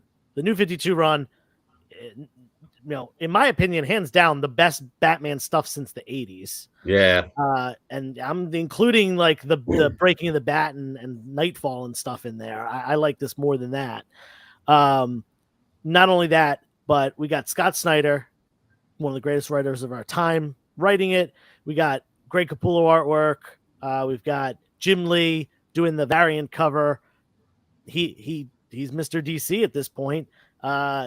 He's one of the most popular artists of all time. That's major things. It's a first appearance. That's something we really have to look at here. Not only that, it's a first appearance that has a ratio cover, and we've seen what's happened to like a lot of the ratio covers, not necessarily cover Bs and other variants, but specifically the store incentive ratio covers, even as low as 1 in 10, 1 in 15, like this one is, and 1 in 25. Think about the Miles book. Think about the first Spider-Gwen, the Greg Land variant. Those are what's the Miles? Is that hitting isn't that hitting like over 20,000? Yeah, most of the recent sales have been right around $40,000. We're not comparing this to Miles. Yeah, no. Yeah, I just want to make everybody make that clear. It will never be a $40,000 book, but Talon shows up, Court of Owls show up in the Matt Reeves universe, and those movies are well received. I, without a doubt, if that happens, think that this book will be more than $150 in the 9.8. Again, just my opinion. I'll tell you this. I own 5 copies of that book. Woo! Raw right now, probably going to get graded. They're in a big box of Batman New 52 that I have to get graded because I have a bunch of the variants and all the keys and stuff.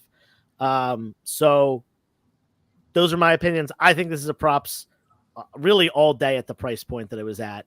I think that it even if the character never shows up, Talon's never in a movie, anything like that, never printed again. This is still a ratio variant. First appearance of a character that's popular in the comics by Jim Lee in the New 52 run. It's gonna hold and gain value. Yeah, I'm gonna make this quick here. We're running a little bit long here, but I think, and I'm a little bit biased too because I loved this run, and I want to hit the nail. I just want to kind of expand on what Chris said. When a writer can expand the mythos of a character and the character's surroundings without skipping a beat, like this entity already, the Court of Owls already were here all along, and just seamlessly adds that into a storyline. I was blown away. I thought it was awesome. But the fact that they have the Court of Owls in other media, let alone Talon, I really think that this book has a lot of potential. I'm going to give it a props as well. So that's what we have for that book, Pope of Chili Town. Chris, we're going to move on to the next one. We got any comments of opinions on it's actually kind of split down the middle. It's pretty much split evenly, which I'm surprised. I thought there'd be a lot more props. So, but a lot of people go with what Dan's saying about the modern variant kind of situation, and so again, there's different ways you can look at it. But I think I'm leaning towards more. I'm biased because I really like the storyline. I got to give myself a little bit more credit than that, I think. But anyways, moving on, Chris, we have the next one here. Ready? Next one from Pope. Nope. From Pope. Yep. Yeah. Let's go. Let's go to the next one for Pope. Then we're gonna bring up. Copy that. Okay. So the second book in the deal here that he got was this Daredevil. It's Daredevil 111. This is the David Aja variant. The first appearance of Lady Bullseye. Cool kind of negative space cover there. This is a 1 in 25 and released at a time where print runs should be pretty low on that book. Comic-Con estimating close to 50,000. And I'm going to tell you guys right now though that's not low for today's standard at all. I mean, you talk about like your legacy Batman titles and stuff that are getting 50,000 probably is a solid number. So, but it is low in comparison to pre 2000s, especially. We don't want to talk about the 90s, but even even in the 70s, I mean, books were getting printed up by the couple hundred thousands. So that just gives you some context there. But looking at the price point for both of these in the 2-book bundle, this one was roughly about $410. All right. You can see that up on screen there. Current 9. Oh, and again, this was another blue label. Excuse me. This was not a blue label. This was another 9.8 CGC, but it was a signature series signed by Ed. Shoot, what's the writer's name? Brubaker. There you go. Yep, absolutely. Now a current 9.8 fair market value is selling for $748. But again, the last sale was well over a year ago, right kind of at that height. The beginning of February 2022, we saw a lot of books hit their height in between the third and fourth periods of 2021 But even leaning into early 2022, before like summer 2022, we started seeing the dip off. I am not going to use that $748 as an indicator of what this book is worth at all. His purchase price was $410. And now here's the rough thing about this book. There's no market data for a signed copy at all, whether it's signed by the artist, the variant cover artist, and like the writer. It doesn't matter. I couldn't find anything out there. So let me break this down and put some things in perspective. At the height of the COVID boom, you had comic books in general hitting these record highs. You also had a boom in graded 9.8s. The 9.8 market was like on steroids. The whole market was on steroids. 9.8 was on steroids and PCP.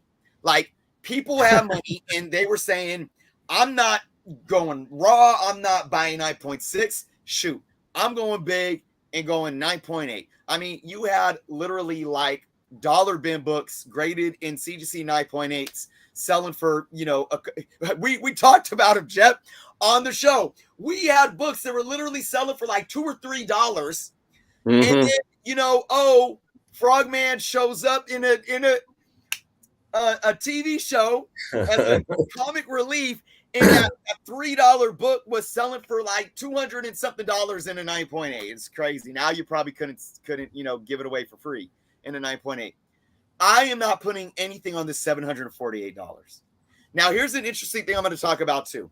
And Dan brought up some interesting things about that other book that I think actually ring true in certain situations.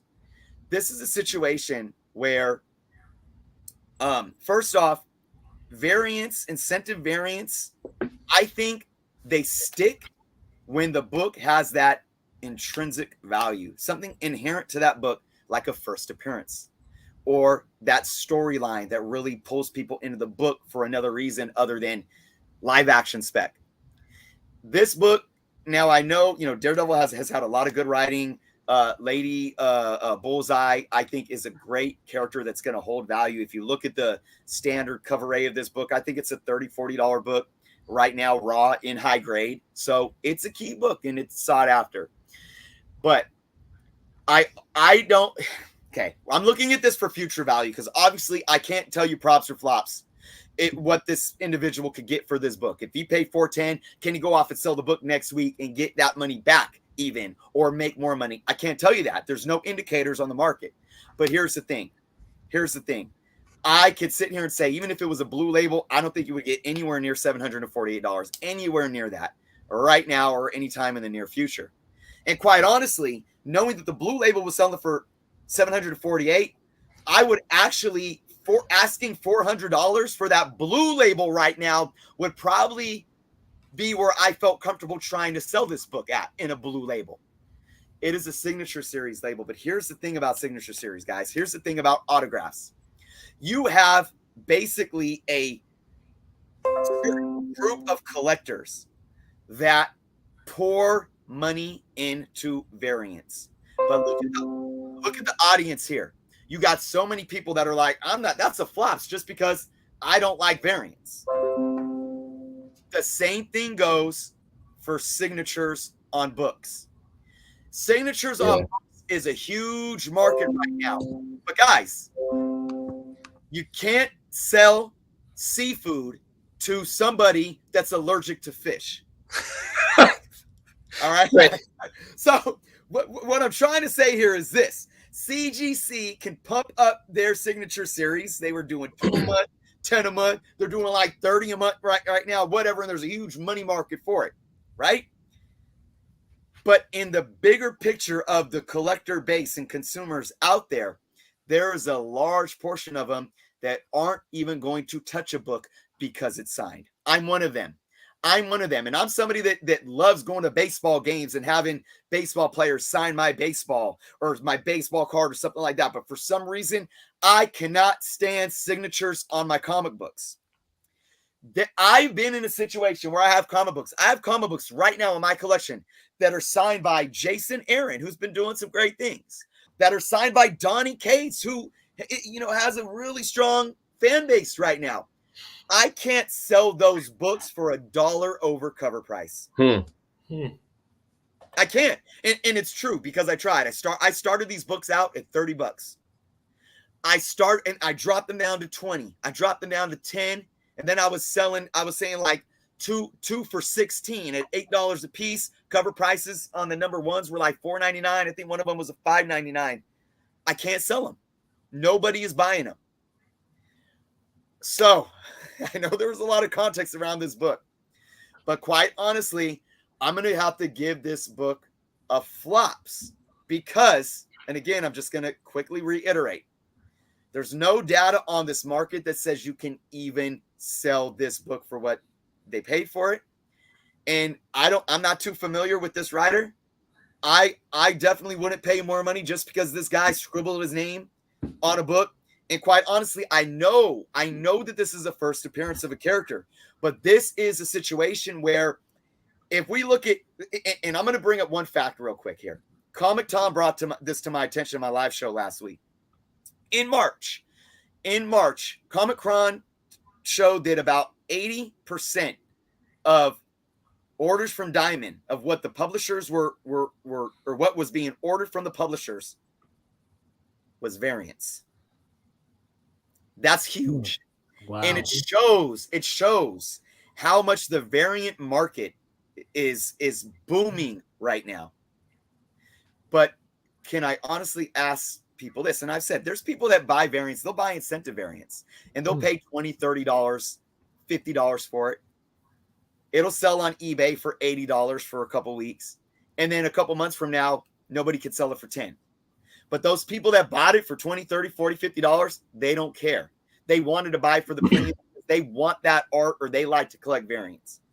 But tell me, in 20 or 30 years from now, unless it's a Jim Lee incentive variant where it is more scarce on the market, where it is a first appearance of one of the greatest superheroes and the best-selling superheroes of all time in Batman, some of the greatest modern writing in one of the greatest superheroes of Batman.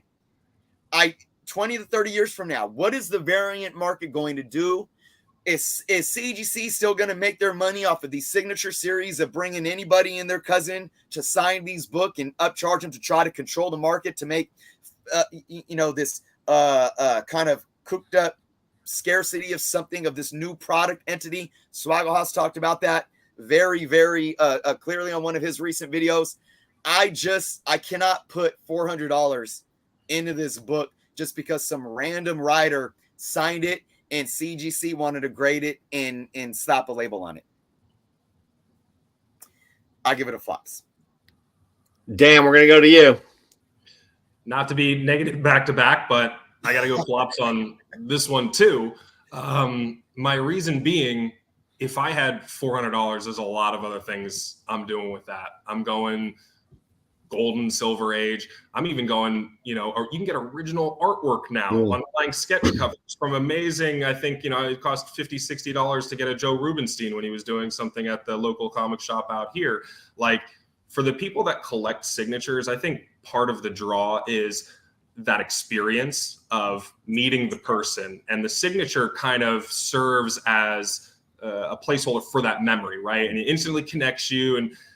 But if it's a signature that someone else got that you don't know where it's from, it loses a little bit of something from it, obviously, unless it's one of your favorites, Stan Lee, Jim Lee, whoever. But for me, this book, I do love the artwork. I love the negative space, and I do love signed books because I think they make them unique. But for me, it's more about acquiring the signatures myself. And I think for that price point, I could get the book raw. I could get a lot of other options. So on this one, even if it's a good deal, looking at the numbers, I'm going to go flops. Joe.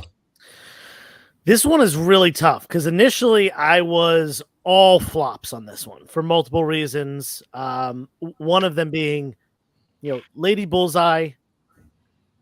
She's a different character than Bullseye, but let's be real. She's always going to be overshadowed by Bullseye.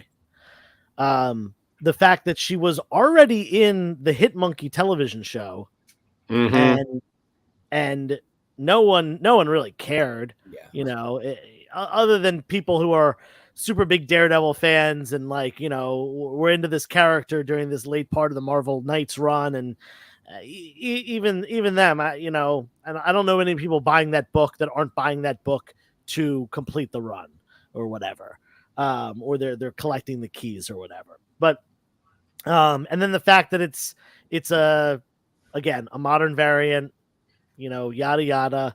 But I just looked on GPA, and I might be looking at this wrong. All it says is variant edition, and GPA, for those who don't know, is grade point analysis. It's all the slabbed sales from the last 20 years. They keep phenomenal data. That being said, they don't have pictures at all. So it just says variant edition. I'm assuming it's this variant because this is the most expensive variant. But there was a sale in January of this year for $765 for a 9.8 unsigned. Now, I may be wrong. I want to preface that. If that is the case, though, the 400 is a slam dunk. Like, if it's selling just in January of this year for 700, you know, you take 600 and you're getting a 50% return. That being said, I might be wrong about this. That was also a one-off sale. Could be someone that really wanted that book. It's not. We don't have a lot of sales data on this book. There were only 3 sales of 9/8 in all of 2022, and they were mostly in the first half of the year, and they were all between $600 and $750. So we don't have a lot of data. I'm really on the fence about this one, but I think I'm leaning towards the flop side. It seems to be that there's more negatives about it than the possibly one-off, possible. You never know, especially when there's only one. So we're gonna say leaning flops, but you know, I think if you find someone that's the right buyer and they look at the sales data, you could easily get someone to pay $600 for it. Also, just to bring up too, again, it's like, you don't know if that same person that possibly paid $700 for this variant in a Blue Label 9.8, are they going to want this book with somebody's signature on it that isn't named Todd McFarlane or Jim Lee or John Romita? Well, I mean, it's Brubaker. He's not one of those names, but but you more want Brubaker signing Captain America. Captain America, for sure. Right. Yeah. You want Brubaker on, you know, the first appearance of Winter Soldier, or the first appearance of Falcon as Captain America. Yeah, you want one of his big keys, not this one that's, I didn't even know this was Brubaker until I read this post. Yeah. And that being said, this is a variant cover, and I feel like more people will want that signed by David Aja. Yeah. I'm not sure how to pronounce the name.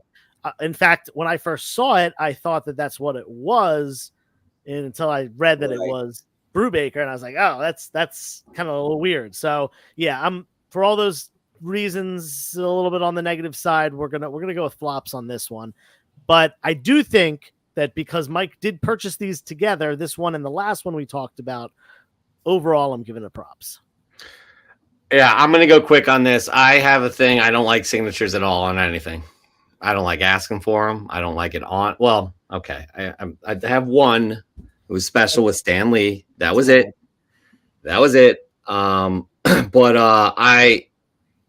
don't need it. So I feel like I'm talking from my, like, I'm biased on this. I just don't. No, especially at that price. Also, the price. Comic Journey said it could also been a shill bidding as well. So. Anyways, so flops all around on this one. But Mike, as Joe said, props on the overall pickups too. So good job on that. We have one more here. Again, we are way behind in the show. We got to get to 3 Ask Joe questions as well right after this. Oh, yeah. Here we go. Christopher, our last one. What do we got? Yeah, man. And this individual has been waiting for this book to pop up on the show. So I decided to grab it this week. And for those that submitted and didn't get your book on this week, you know, we try to make sure that we keep them in line for the upcoming shows. And guys, especially me, like, you know, Joe and Jeff, they got so much on their plate too as well. I know I do too, but I'm the one that take all this information every week. So if you did post props or flops, and you know it hasn't come up yet, DM me on Instagram, and we'll talk about it. All right. This is from Heitzken, good friend of the show. Props or flops. Got this Captain America 337 at the Hall of Heroes Superhero Museum in Elkhart, Indiana for my birthday from my sister. She paid $6 for it raw and got it graded in a CBCS 9.6 from my mom for my Christmas gift. Again, that's a CBCS 9.6, not CGC, CBCS. First appearance of the Captain, Steve Rogers, in what would become the U.S. Agent costume cover homage to Avengers #4. Obviously, the quote-unquote modern return of Captain America, Silver Age return. First appearance of Black Racer, Copperhead, Fer de Lance, and Puff Adder. All right, guys, let's look at these numbers here. Current 9.6 fair market value, $49. Now, keep in mind, those are, and I looked, I don't think there's any CBCS books in that number there, in that average. I do believe they're all CGC. Current raw fair market value. Now, keep in mind, when I say raw, I did take near mint potential sales. All right, $18. I think if we calculated all of the sales, the average was like $7 when you take in all grades raw. So it's on average, you know, selling for about $18 in potential near mint books in that near mint range. So this is how I'm basing this. I think this is a great book from the late 80s. I love the cover, you know, homaging the classic Cap cover from Avengers 4. I'm taking this into consideration of the purchase price of $6 plus what it cost for them to ship it out to CBCS and get it graded. Now, you're looking at a $24 fee, but you got to take into consider shipping. Shipping means whatever you pay for it to ship it to CBCS. And if you're shipping to CBCS, I hope you paid for insurance. It's going to cost more money. And then I hope you're not just taking that cheap, you know, I think it's the UPS, I don't know, one of them, at least for CGC, they don't even give you insurance. So you got to go with the higher tier shipping for return shipping to get insured. And I always do that. Anybody shipping to one of these companies not doing that is crazy, in my humble opinion. So I'm estimating that overall it cost this individual $38 in grading fees. So what does that mean? Overall, this individual paid $38 plus $6. It's $44 for this book in a CBCS 9.6. Your estimated ROI, if you were to sell it right now, would be $5 in your pocket. Take out PayPal fees and eBay fees and all that. It's even less than that. But remember, this is a CBCS book, not a CGC book. So it could even sell for a few dollars less. Props or flops? Quite honestly, Heights Ken, if your sister gave you this raw and you kept it that way for $6, I would have gave this an easy props. Why? Because it's a high grade book and it's selling for, you know, 2-3 times that raw. Could have got it pressed. I don't know if they got it pressed. Could have got a 9.8 if you were going to get it graded. Maybe, potentially. I don't know. I would have kept the raw. I would have gave it props because I do believe 5 years from now, this book probably could be worth a few more dollars. I mean, just simply due to inflation. I could believe 10 more years would be worth a few more dollars than that. You know, this book in high grade could be maybe a $35 book in 10 years. I don't know. But because you went and spent that money at CBCS, and believe me, I'm not one that says, oh, well, you got to send everything to CGC because, yeah, that's a whole other conversation. I got to give this book a flops because ultimately there is a high potential that if you try to sell this book, you're going to lose money. And it's unfortunate that we live in a market where that 9.6 to 9.8 commands so much different money. If she paid $6 for this and you paid that $38 to go get it graded and it came back a 9.8, this would have been props because I do believe the 9.8, again, probably mostly CGC is selling for over $100.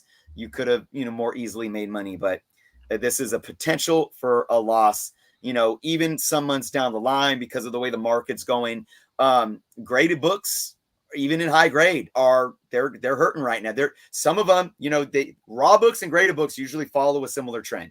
If a raw book in estimated this grade is dropping 25 to 30%, usually a graded book in that grade, whatever the graded value is, you're probably going to see it follow a similar trend where it drops around 25 to 30% too. But right now, some of the graded books are dropping a little faster and harder. I got to give it a flaps. Dan, you're muted. You are muted. I have a feeling Dan's going to make it a hat trick for him. No. See, this is where I'm going to surprise you, okay? Because interesting. I know. Look, looking at the numbers, yeah, it's a flops. But I'm going to approach this from what was the intent behind the move, right? And I don't think for this person the intent necessarily was, I'm going to try to monetize this gift that I got. I think the intent behind it was, I want to help preserve this and kind of show off that it is a special thing that my sister got. And if it comes back at 9.8, then I can brag and really, and then like that'll make her feel good and the gift giver and everyone feels good about it, right? So for that, I'm going to give it a props, because anytime it's about preserving like the memory and sharing the experience and sharing the story and having this just, again, communal effect, and it's not necessarily about the number that you get in the corner and what does that equal based on a spreadsheet, right, or algorithm. For that, I'm going to give it a props for the person trying to, again, preserve and encapsulate that gift. All right, that's well said. Joseph. Yeah, so great book for your collection. As far as it being a present, I think we're all laughing at Jordan's comment. Yeah. That's funny. As far as it being a present, great book for your collection. Props or flops, though. We're here to talk about the investment value of this book going forward. Jeff wants to say something. No, I'm pointing. That means I'm agreeing with you as I'm drinking. So, this book, almost everything, I try to list out the pros and cons. Almost everything falls on the con side. The pros are it's a 9.6 high grade and it's a key. The cons, it's Captain America, not a super collected run, especially later Captain America stuff. By highly collected, I mean, it's not X-Men, it's not Spider-Man, it's not Batman. It's not one of the big, it's probably not one of the big 10. It's also a book from 1988. It's not super old. It was just a few years before the highest print runs in the early years of modern age and stuff like that. And also that being that recent, there are tons of high grade copies out there.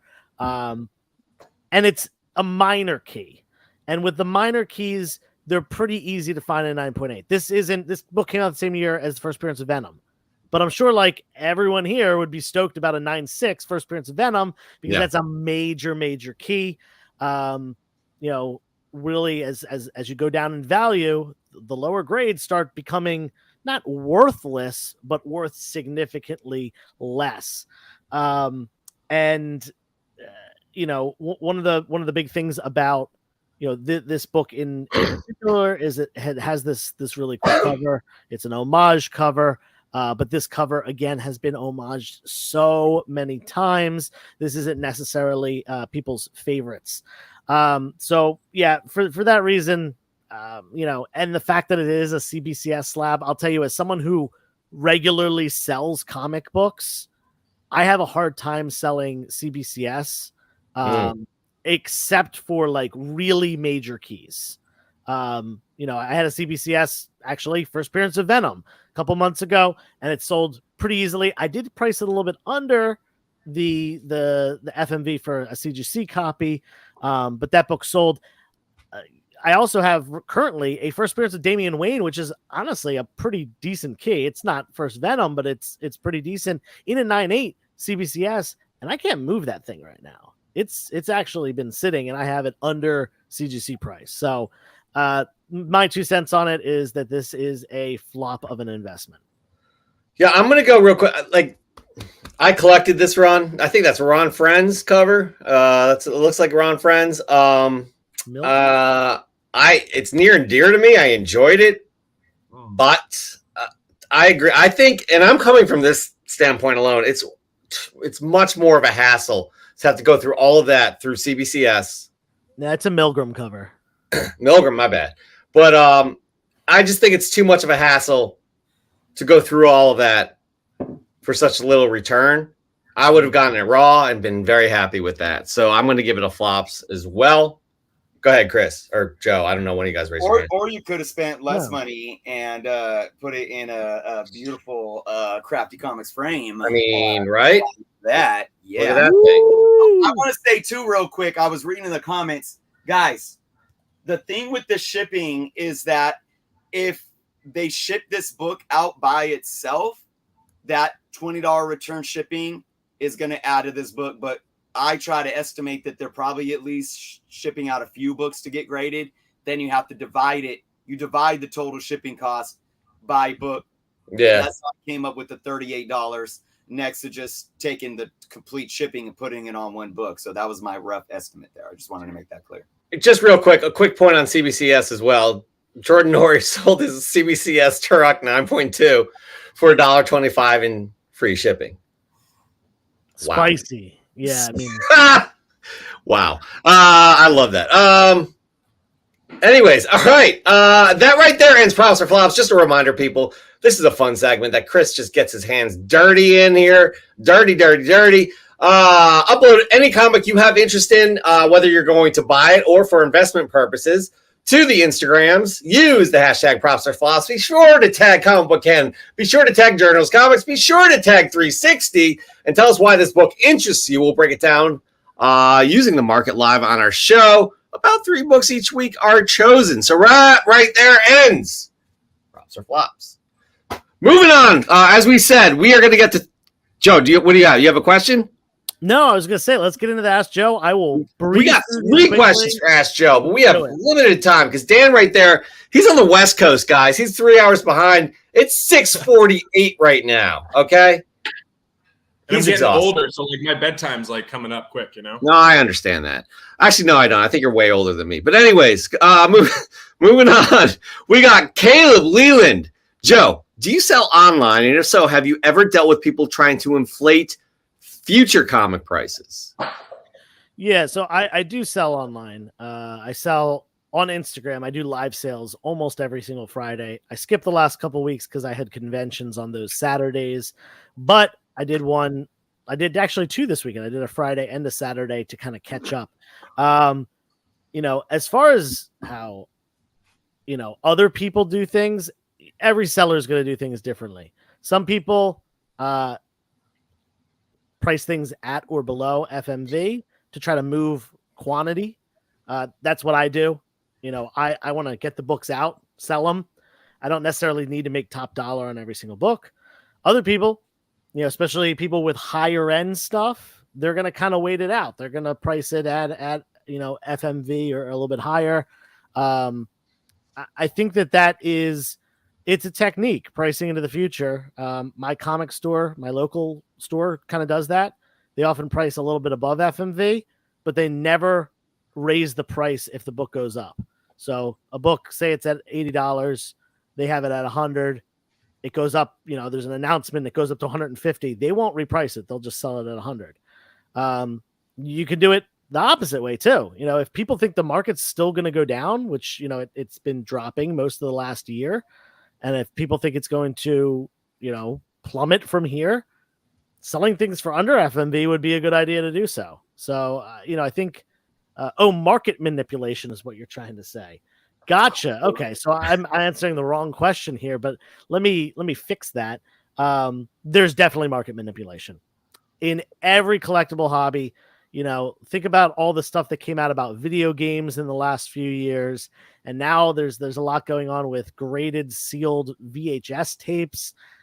I stay away from those things. Emerging markets like that, things that are kind of new to the collectible world. There's going to be way more manipulation. Comics are a lot more firm, but there's still market manipulation. There's still people bidding up books that, their own books or a friend's book. There's always going to be that. They're always going to be on a higher level, money laundering and stuff like that.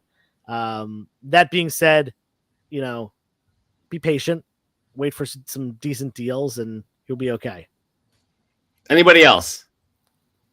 I'd like to add, Caleb, like, first off, when if we're talking about pricing books, people could price books whatever they want at whatever they want. And that is not in any way, in my humble opinion, market manipulation. If and remember, there's another thing you need to take into consideration. Fair market value is never a absolute. It's not fact. It is a estimate. It is an average. It is an assumption. Fair market value can move from literally one moment to the next. Literally, moments after an episode of a TV show comes out, that demand changes and people are paying 3 times as much for a book on eBay than they were just an hour before. Fair market value and finding a fair market value is guesstimating what is fair for buyers out there in that moment. So finding that right there is something in and of itself. If I take the last 5 to 10 sales over the last month or two of a certain book, and that average is $50, that I would consider that a current fair market value. If I price my book at $75 and I'm not being dishonest, I'm not telling a lie about the book, like this character has been announced for a movie that they haven't been or something like that, and somebody buys it for $75, I'm not manipulating anybody. I put a price tag on it and somebody bought it. And if that's what they want to do, that's what they want to do. So I think that's where we need to change the narrative and put more responsibility back on these buyers to not allow your purchasing decisions to be caught up with emotions and FOMO. And I'm going to go to what Joe just said. We got to be patient. If somebody is pricing a book above, and I'm not saying that that's ethical. Like I don't do that. I wouldn't do that. And I'm not condoning it, but free market. So do your homework, be patient. Don't be the person that pays this outrageous price that doesn't reflect the recent sales to then set a precedent for the next buyer. Well, the last sale was now 75, so I must pay 85. And then what does that do to the perceived fair market value? Now you got multiple sales that are selling at this much, and then the perception from these future buyers are going to be like, well, that's a fair market value. Yeah, and one thing that I think that I've heard from people before, which is, in my opinion, just asinine. They're like, oh, this book, I see dealers putting it up for $100. I don't think it's worth that much. They're trying to make the market at $100. Unless you're talking about a golden age book that they're actually scarce, then that can't be possible. Even Amazing Fantasy 15, there are thousands of copies of that book out there. There's no way that every owner of those books are getting together and be like, all right, so nobody sell this for under X amount. That's it. It is asinine to think that. Now, golden age stuff, a lot more scarce. That potentially could happen, but I think that, those prices are more real because it's what people will pay for them. But as a collector too, I think, I consider the time and attention that sellers put into the item too. So if I know it's a reliable source and I'm going to get it delivered efficiently in a safe and protected way, I'm okay maybe spending a little bit more, right? Especially if you get that reliable seller that you can go back to. I don't think it's about necessarily always price shopping, because look, we all got phones that we can instantly find the lowest price. And if that's the way that you collect, great. But I do like, finding the local comic shop or the online seller and those people that I follow. And even if I could get a better deal from somewhere else, so it's an unknown, and I'd rather build that relationship, because at the end of the day, you're probably going to get some better deals out of building that relationship down the line. I'll tell you this. I had a customer buy a pretty pricey book from me recently, over $1,000. And, I priced it at or below FMV, sold it.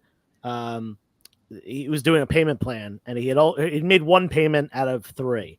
And he came back to me after making that first payment with a screenshot of someone that had posted the book for a little less than me. It wasn't like a crazy amount. I think it was $50 to $100 less than I think I sold it for $1,250 and the person had it for $1,200.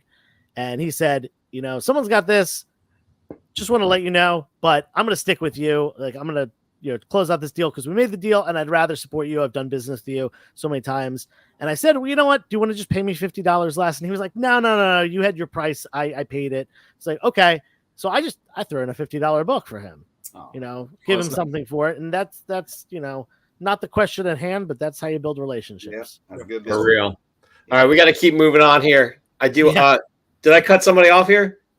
I apologize if I did. One thing I do want to point out, Den de la Torre, everybody drink. Sorry. I got chuckles from the crowd, yeah. All right, moving on. We have our second out of 3 questions. Hey, Joe, EGS is the show's sponsor for Fresh from the Comic Shop. I was curious to know if you have submitted your own comics to them and which ones, as I walk back here. So I have not yet done so. I do own one that I actually won from this show before I was a co-host. There's no shenanigans going on there. Yeah, definitely not. So I do own that one.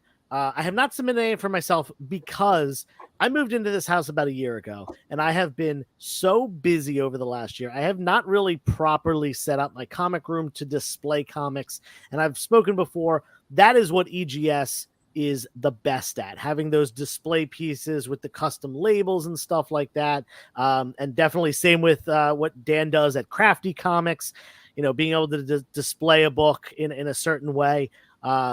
When I get my comic room set up, fingers crossed sometime before the end of this year, I definitely want to utilize both of those companies to give me some cool stuff to put on my wall. But not yet. But I do really like what EGS does. Absolutely. I'm going to jump in real quick because I love holding these proprietary cases, and not because they're a sponsor. They sponsor Fresh from the Comic Shop. These are it's a quality product they put out. It's a unique offering as well. This is my signed Stan Lee Spider-Man 96 here. It's got historical significance as well. But I don't ask for signatures, but this is the one I did ask for. I worked with him a few times. And then this one's super special to me. This is my daughter's first comic book. That's her only so far. I hope she doesn't more. I wanted it in encapsulated. And also, it's funny because today she asked me what 9.8 means, so I had to explain that to her. So that was fun right there. But Crafti Comics, I'm psyched. Like literally, when I start getting more presentable area here, I'm definitely going to. Yeah. Look at this, man. Like gorgeous. Like seriously. You know what? I should have brought it in, but my son has it's a UF4 homage of another Miles book. It's still Miles. I forget. Is it a Crane variant? I forget, but it is an EGS graded slab in a Crafti comic frame hanging on his wall. That is dope. Yeah, that's really nice. So anyways, I should Beautiful. Yeah. Actually, he would have got mad because he was like, "You're not going to put it back right. It's going to be crooked." So, by the way, she did have a comic book signing, and I just wanted it. I guess my daughter's. I should have her sign it. Oh well. Moving on to our last question for Joe. Joe, for a comic with personal meaning to you and your PC, what's more important? Signatures from creators you love, or no signatures but a grade or 2 higher? Yeah, so this I'm gonna go reiterate something that you guys have said already this show. I didn't really talk too much about it. I'm not a signature guy though. I've got a couple signed books from my favorite creators, but they're all the books that I have that are signed are either raw or 9.8s already. And to put it in this perspective, I'll put it in a way that Brendan, the collector without fear, big Daredevil fan himself, will understand. I, in my personal collection, have a 9.6 first appearance of Elektra. I just got buying a collection from someone. I just got a 9.4 signed by Frank Miller. I'm keeping the 9.6. I'm selling the 9.4. There we go. So, that's a pretty, it's literally 0.2 grade points higher. So one step up the scale. And, without the signature, I will take it over, a 9-4 signed by Miller. But that perfectly answers the question right there. That it perfectly does. Dan, do you have any thoughts on this? For me personally, I'm a signatures guy because I told you, it's about encapsulating that moment and having a story to tell behind it. So I love when local comic book shops have events with artists, and not only do I give them a frame, but I get to talk to them about about what I love about it. And so I get to talk to Dan Slott about why I love Superior Spider-Man so much. And he pushes back about, the moral complex of him. And we get these little talks that I get to then share, on shows and things like this. And then I have the book to always remember that, sit up on the wall. And when I have guests over, if they ever ask about it, I can share those experiences with others. So I am definitely pro signatures. All right. That's fair. And Chris, I know where you stand, but you may have some extra words here. Speaking of, hold on, I just want to say one thing. Superior Spider-Man's coming back. Dan Slott's going back to the title. And interesting. That should have been in the news. Gosh darn it. Oh, yeah. So I pretty much agree with Joe. I would take a blue label any day. And I wouldn't even pay the extra money for somebody signing a book, whether it was graded or raw, unless their names are like Stan Lee, Jack Kirby, Todd McFarlane, Jim Lee, Sal Buscema, maybe John Romita. Out of those few. And here's another interesting thing too. And I'm not just saying this because Dan's here, but I hate yellow labels. It irks me. It's this doesn't even look cool. It's whack. So if I did have a signature book of somebody that really mattered to me and I wanted to display it, it will look so much better in a crafty frame. And I'm not just saying that, I mean that. So that's how I would go. So I wouldn't even it isn't even about the grade point. I want it to look good, and I can't stand yellow label slab books at all. That's a good way to put it too, by the way. Also, Crafty is not a sponsor of the show. We actually he paid us to come on. So anyways, technically they were in virtual hugs, so it was well worth the investment. Yo, those are very valuable today, by the way. Real quick, we are going to end Ask Joe with the Ask Joe. Real quick, because we need to move on. But I think, Chris, you have to head out. But before you do, you got to introduce the next segment because I can never remember what it is.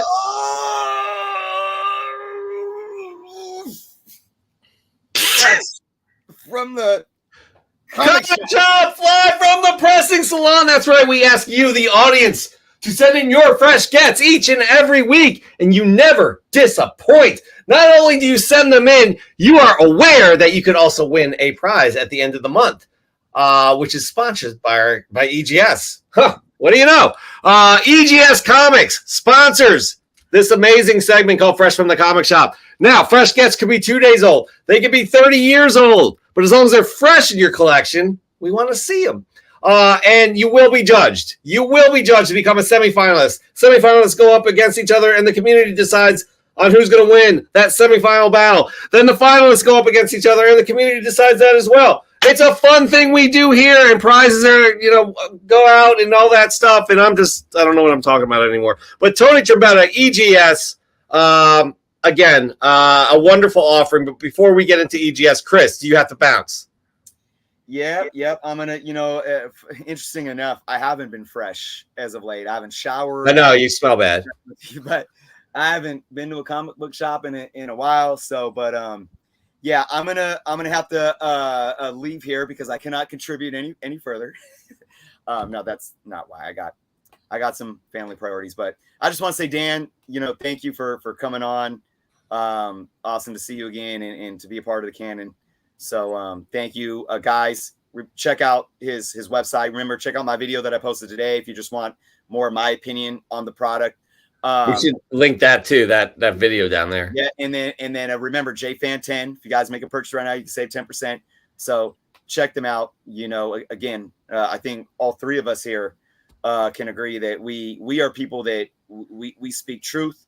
We don't back anybody up just because they're trying to swindle us to come on our show or put money in our pocket. So yeah, check them out. Dan, thank you. Yeah, appreciate you, man. Good to see you again. Indeed. Christopher, we will talk. Peace. All right. So, again, fresh from the comic shop, live from the pressing salon, we have everybody send in these fresh gets. And then they move on. You know, one person moves on to the semifinals. And, Dan, you are going to be responsible for somebody's happiness today. Yourself. Because we look for three things in the criteria of who moves on, right? Three things. Presentation. Give us a really well-composed shot. Make it unique. Have fun with it. Have it relate to the comic book or the story you're trying to tell us. I'll get to the story in a second. 2, give us a unique book. Unique does not mean it's $30,000. Unique can mean it's just an original that you actually own. Nobody's ever seen before. We see a lot of those with the sketch comics. Again, I go back to this one, the Jim Lee and Scott Williams Nightwing submission we got. I thought was absolutely fantastic, and he's the only person that owns that in the whole world. And finally, a story. What does this book mean to you? Does it remind you of a relative? Does it remind you of the first book you pulled off the rack? Did you lose this specific book in a flood? You spent your life savings on finally acquiring another copy of it, and you're very happy. Let us know what it means to you. That one goes a long way because you want to pull at our heartstrings. So from there, we're going to show you. It's June, guys. It's a new month. What's the date today? The 4th. Woo! We have a brand new book. This book from Tony, a.k.a. EGS Comics. Yeah, last month was awesome. The Venom book was awesome. I don't have it on here anymore, but I really enjoyed this book right here. That is Green Hour #1, the David Nakayama cover. This book just came out a few weeks ago, I do believe. This is the 6-issue series, the miniseries. This is fantastic. I don't think this is negative space, guys, but it's a really good looking book. But as you can see from EGS, they customize these cases. That's right. That's what makes them special. You get optional custom labels, free grader notes, fast turnaround times. They also have a proprietary case. It feels good in the hand, people. I promise you that. Save 5% off your EGS order using the code Cannon5 and give them a follow. All of that. You have to be following them to win Fresh from the Comic Shop, by the way. Also, every month we pick a winner for Fresh from the Comic Shop. They are going to be submitted into the big yearly grand prize of 2023. We don't know what that book's going to be just yet, but it's going to be good. Am I right, Joe? You're probably right. I'm probably right. I mean, it's probably going to be like, like in Young Blood. Free comic book day #1. There you go. Thank you very much. That means a lot to everybody in this right now. All right, moving on. Here we go. So we're going to all show off our fresh gets. That means you too, Dan. We're going to jam through this, though, because it is 10:08 on the East Coast, and Joe has to work tomorrow. I have to work tomorrow. I'm exhausted right now. Yeah, I'm exhausted, too.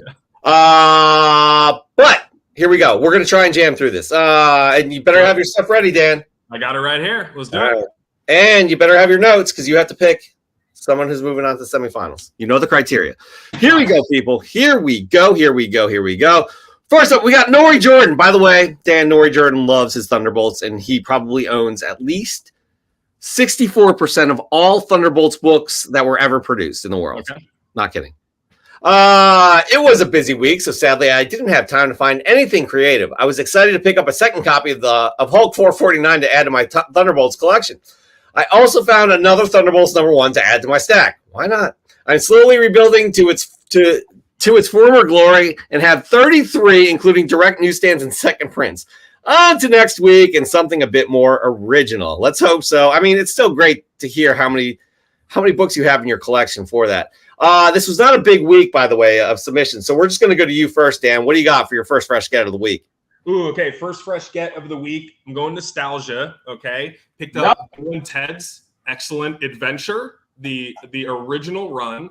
I've got it in our new 1/8 inch acrylic backing, so I can see the awesome Dungeons and Dragons on the back. It gives it a nice heft to the book, almost slab-like feel, dare I say. So I saw this cover digging through the bins. It was only a couple of bucks. I thought for the cover alone, a no-brainer, and it goes perfectly with my Bill and Ted little like picture frame thing I got at a yard sale years ago. So that's pickup #1 for me. That is so fantastic. I love that, actually. That's a fun one right there. No doubt about that. All right, moving on. We have Tommy Boy Collections, by the way. Tommy Boy, we have not seen in possibly a year, but so happy that you are here. Tommy Boy loves his cars. So let's just Just keep that in mind because I'm going to show you another picture here. It's been a long time since I posted on the Canon. We had some things happen last couple months. Today's score, Dinosaurs and Cadillac signed art, limited edition, 125 out of 250 scored at an estate sale with 50% off the comic book Canon. Oh, no, he did not have the gift card. But look at what he did here, too. Ta-da! Oh, he usually has classic cars. I forgot about that. But that's very nice. Very nice indeed. And very happy to see you back, Tommy, and family. Joseph, what's your first fresh get of the week? Man, I wish Tom was in the chat right now because he loves Dinosaurs and Cadillacs or whatever it's called. And oh man, I gotta show him that. I'm gonna have to tag him. Anyway, yeah, definitely tag him. On to my first fresh get of the week. I was at Philly Fan Expo yesterday. For those of you who don't know, that was Wizard World. Fan Expo bought it out, and it's our big Philly Comic-Con every year. Not a ton of comics there, mostly cosplay and celebrity appearances, but it's a good time either way. One book that I did pick up, you may have seen the big one that I posted yesterday, the 4-color number 16, first Mickey Mouse story in comics. Absolute grail. But the guy who sold me that book literally threw this one in for free. And I'm working on my ASM run. Now I was 24 books or 25 books away from it being complete. Now I'm 24 books away from it being complete. Gosh. We got issue number 43. 43. This is the third appearance of Rhino. Wow. Second Mary Jane, I believe. First full Mary Jane throughout the story because her first appearance, she's really only on the last page. That's a big deal. Yeah, this is a freaking great book. He just threw that book in for you said? Yeah, so I ended up having to pay taxes on it because I paid with a card. I didn't have enough cash on me. Uh-huh. And he goes, how about this? Whatever the tax amount is, you can pick out a book and you can, you just get that book for free. And wow. The taxes were a little over $100. So I picked that really nice. Freaking $100 book, and it's nice too. It's it has a subscription crease, but it's minimally a 5, probably more like a 5. That's fantastic. Good pickup there. Good fresh get. All right, next up we got Nukes Comics. I love this cover, by the way. Fresh from the comic Mystery Box Marvel Team Up 76 featuring Spider-Man and Doctor Strange. Who is this mysterious witch, Queen of New Orleans? Is she working for the Silver Dagger? How are Spidey and Miss Marvel connected? Solid Byrne cover. Love me some John Byrne.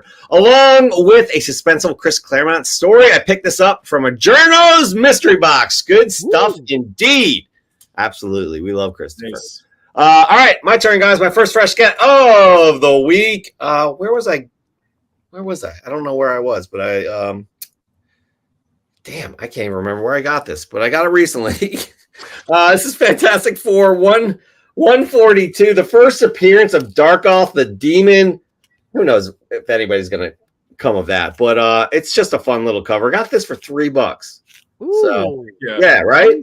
For $3? Yeah, there's a little, I don't know what that says right there, but not a bad pickup for $3. Am I right? I love the action on those old covers. Can't go wrong. I know. Look at Thing, man. Look at what that street lamppost. Love it. Absolutely. All right. I have a very special book this week that I need to share. I'm very excited to share. It's special. It means a lot to me for many reasons. So that's a tease. Marvel Man 616 Comics. What the number 26, featuring the first appearance of Spider-Ham 2099 Pigel O'Hara. By the way, this was the final issue, so there's some cool things going on with this one. I never heard of Pigel O'Hara. Obviously, it makes sense. But yeah, this is a nice pickup right there. Dan, where are you going, man? We need you. I got you. I'm trying on some extra lights in here. It's getting late over here. Yeah, it is. California. What are you going to do? What do you got? Second fresh get of the week. Right, second one. Okay, again, continuing on the nostalgia, I picked up Beavis and Butthead. Oh, look at you. All right, now this is displayed in our X Lab. Yo, that case looks awesome. All right, when you try these, this is the reason you're never going to want to mail a book away ever again. All right, it is 99% UV protected. It comes up to a 1/4 inch with recessed acrylic. You can see every detail of this book that the other plastic graded slabs simply, it almost looks like it's going to slip out.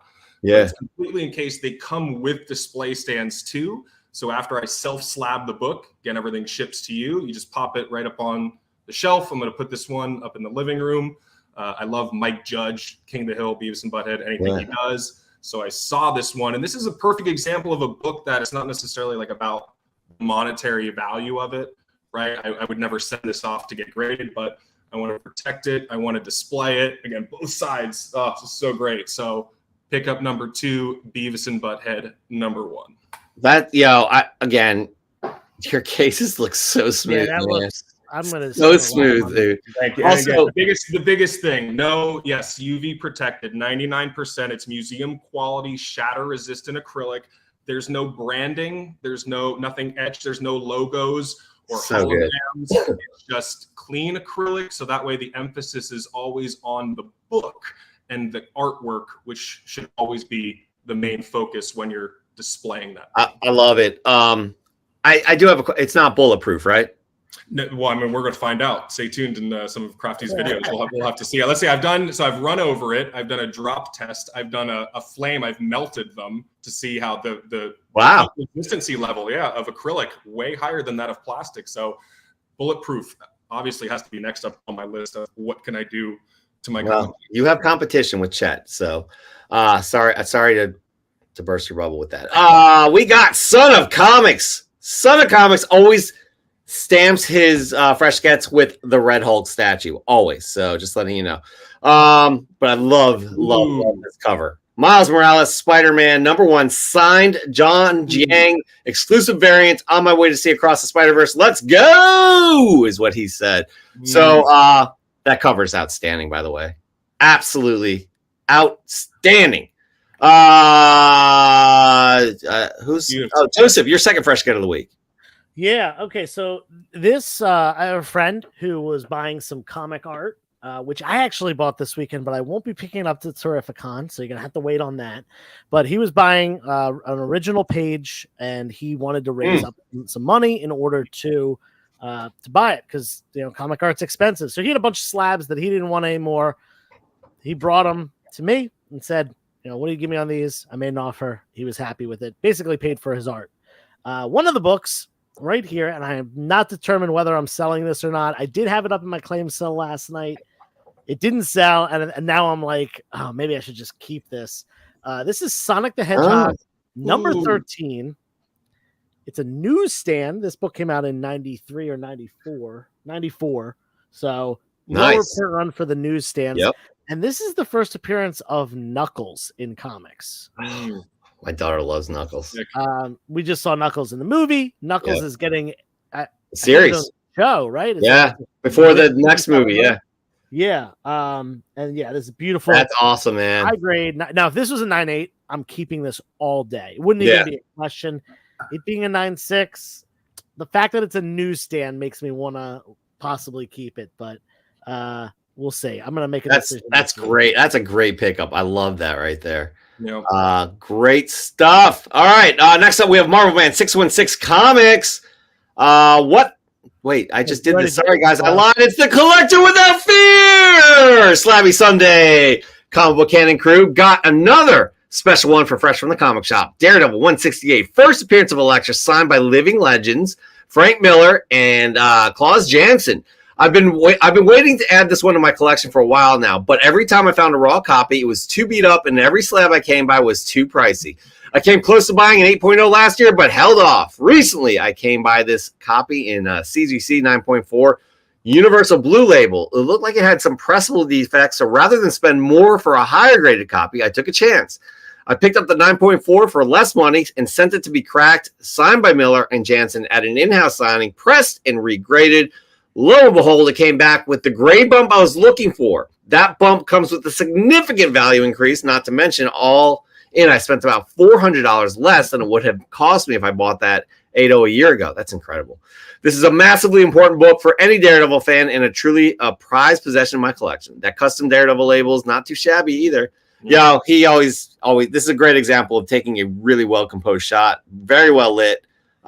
He knows what he's doing, so let's keep that in mind, people. Yep. Dan. Wow. Beautiful. Specifically Dan. All right, my second fresh get of the week is Spider-Man related. This is the first appearance of the female Dr. Octopus, Dr. Octavius's daughter. This is Spider-Man 406. There's another $3 buy, another $3 grab, guys. I love that book. I think it's a pretty underrated book, and love the Ben Reilly cover. Yeah, it's pretty sweet. It's Bagley, so I was reading it. I didn't finish the book. There's a few pages left, but I liked it. It's interesting. This book was like what 96 or something like that, and they're talking about basically the metaverse and things. Like they're not calling it the metaverse, but I found that really, really interesting right there. That I'm down for anything Clone Saga. I love that. That was like the series. I remember the Blood Brothers line with Ben Reilly, like going to the comic book shop when I was a kid, waiting for the next one. Oh, Ben, he's so cool looking back then. I would not rock the sweatshirt like he did. But anyways, moving on, we have Raising Elm Comics. Guys, we love seeing y'all's faces. Raising Elm does a fantastic job, again, of well-composed, creative, fun shots with stories. This one, it's not eligible, but it's cool to see the family and how big how bushy his beard has gotten. Raising Elm Comics, refreshed from a family vacation at Gaylord Texan Resort in Grapevine, Texas, spent a few days relaxing in our own personal cabana in the Paradise Springs water park. Elijah got to splash and play in a toddler pool for the very first time. I feel like he was just born. And Randy and I got to catch some sun. We also had to catch our son a few times because he's finally running around on 2 feet. Like, seriously, I remember, I guess this is when Justin started watching the show. Elijah was born. Like, and look he looks like a little human being now, not this little thing, little helpless thing. So congratulations on that. Again, we love seeing y'all in the oh, I forgot this too, by the way. Got to visit with some family that live nearby. We can't wait to do this again, and we'll most likely make this an annual trip. Hope everyone is doing well this weekend. All right.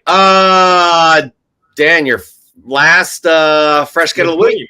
All right, third up, I have displayed in our flex frame, and this is actually a gift for a friend of mine, so I hope he's not watching this one, but he's a big Howard Stern fan. Ooh, look at this! I saw this one. Now, this is displayed in our stained wood backing with the white border, but there's all 20 different design combinations from all acrylic, blue, red, yellow, so really you can personalize it around the book that you're trying to display.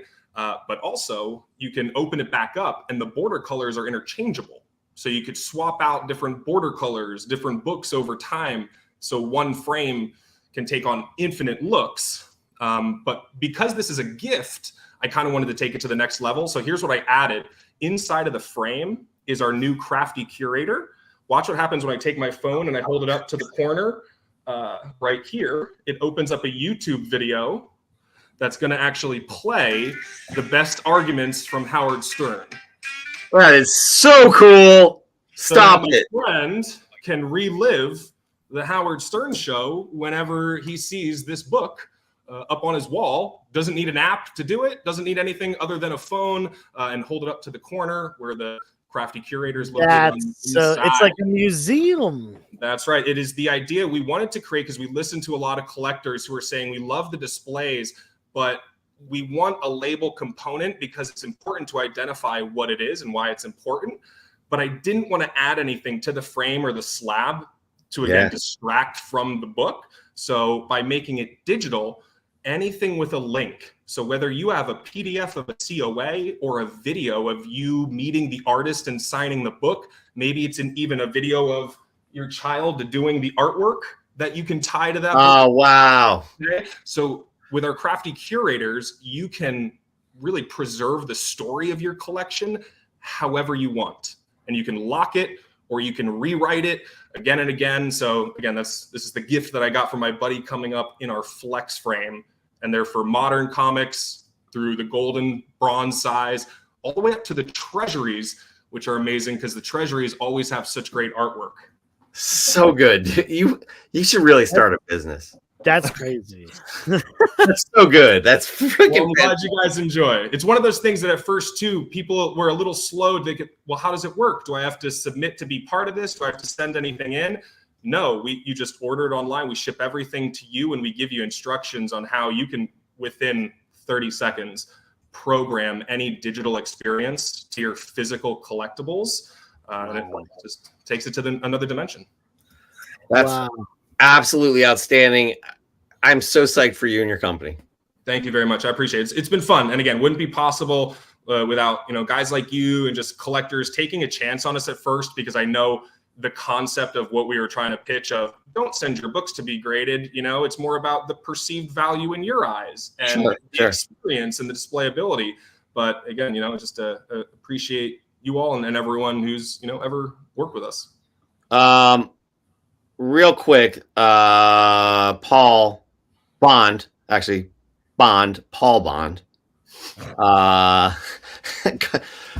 cost average by average, like the average cost for the case. Yeah, great question. So our X slab right here, again, that comes with the display stand, is just 22.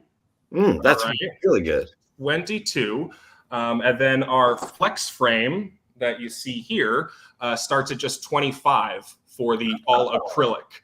And then it goes up to 35 for our stained wood, because it's hand sanded and stained right here in the US, all by people that we've been lucky enough to hire to help grow the company. Fantastic. Over time. So we are supporting, local communities and things like that too. I love the clean look on that the first. It's just really good looking.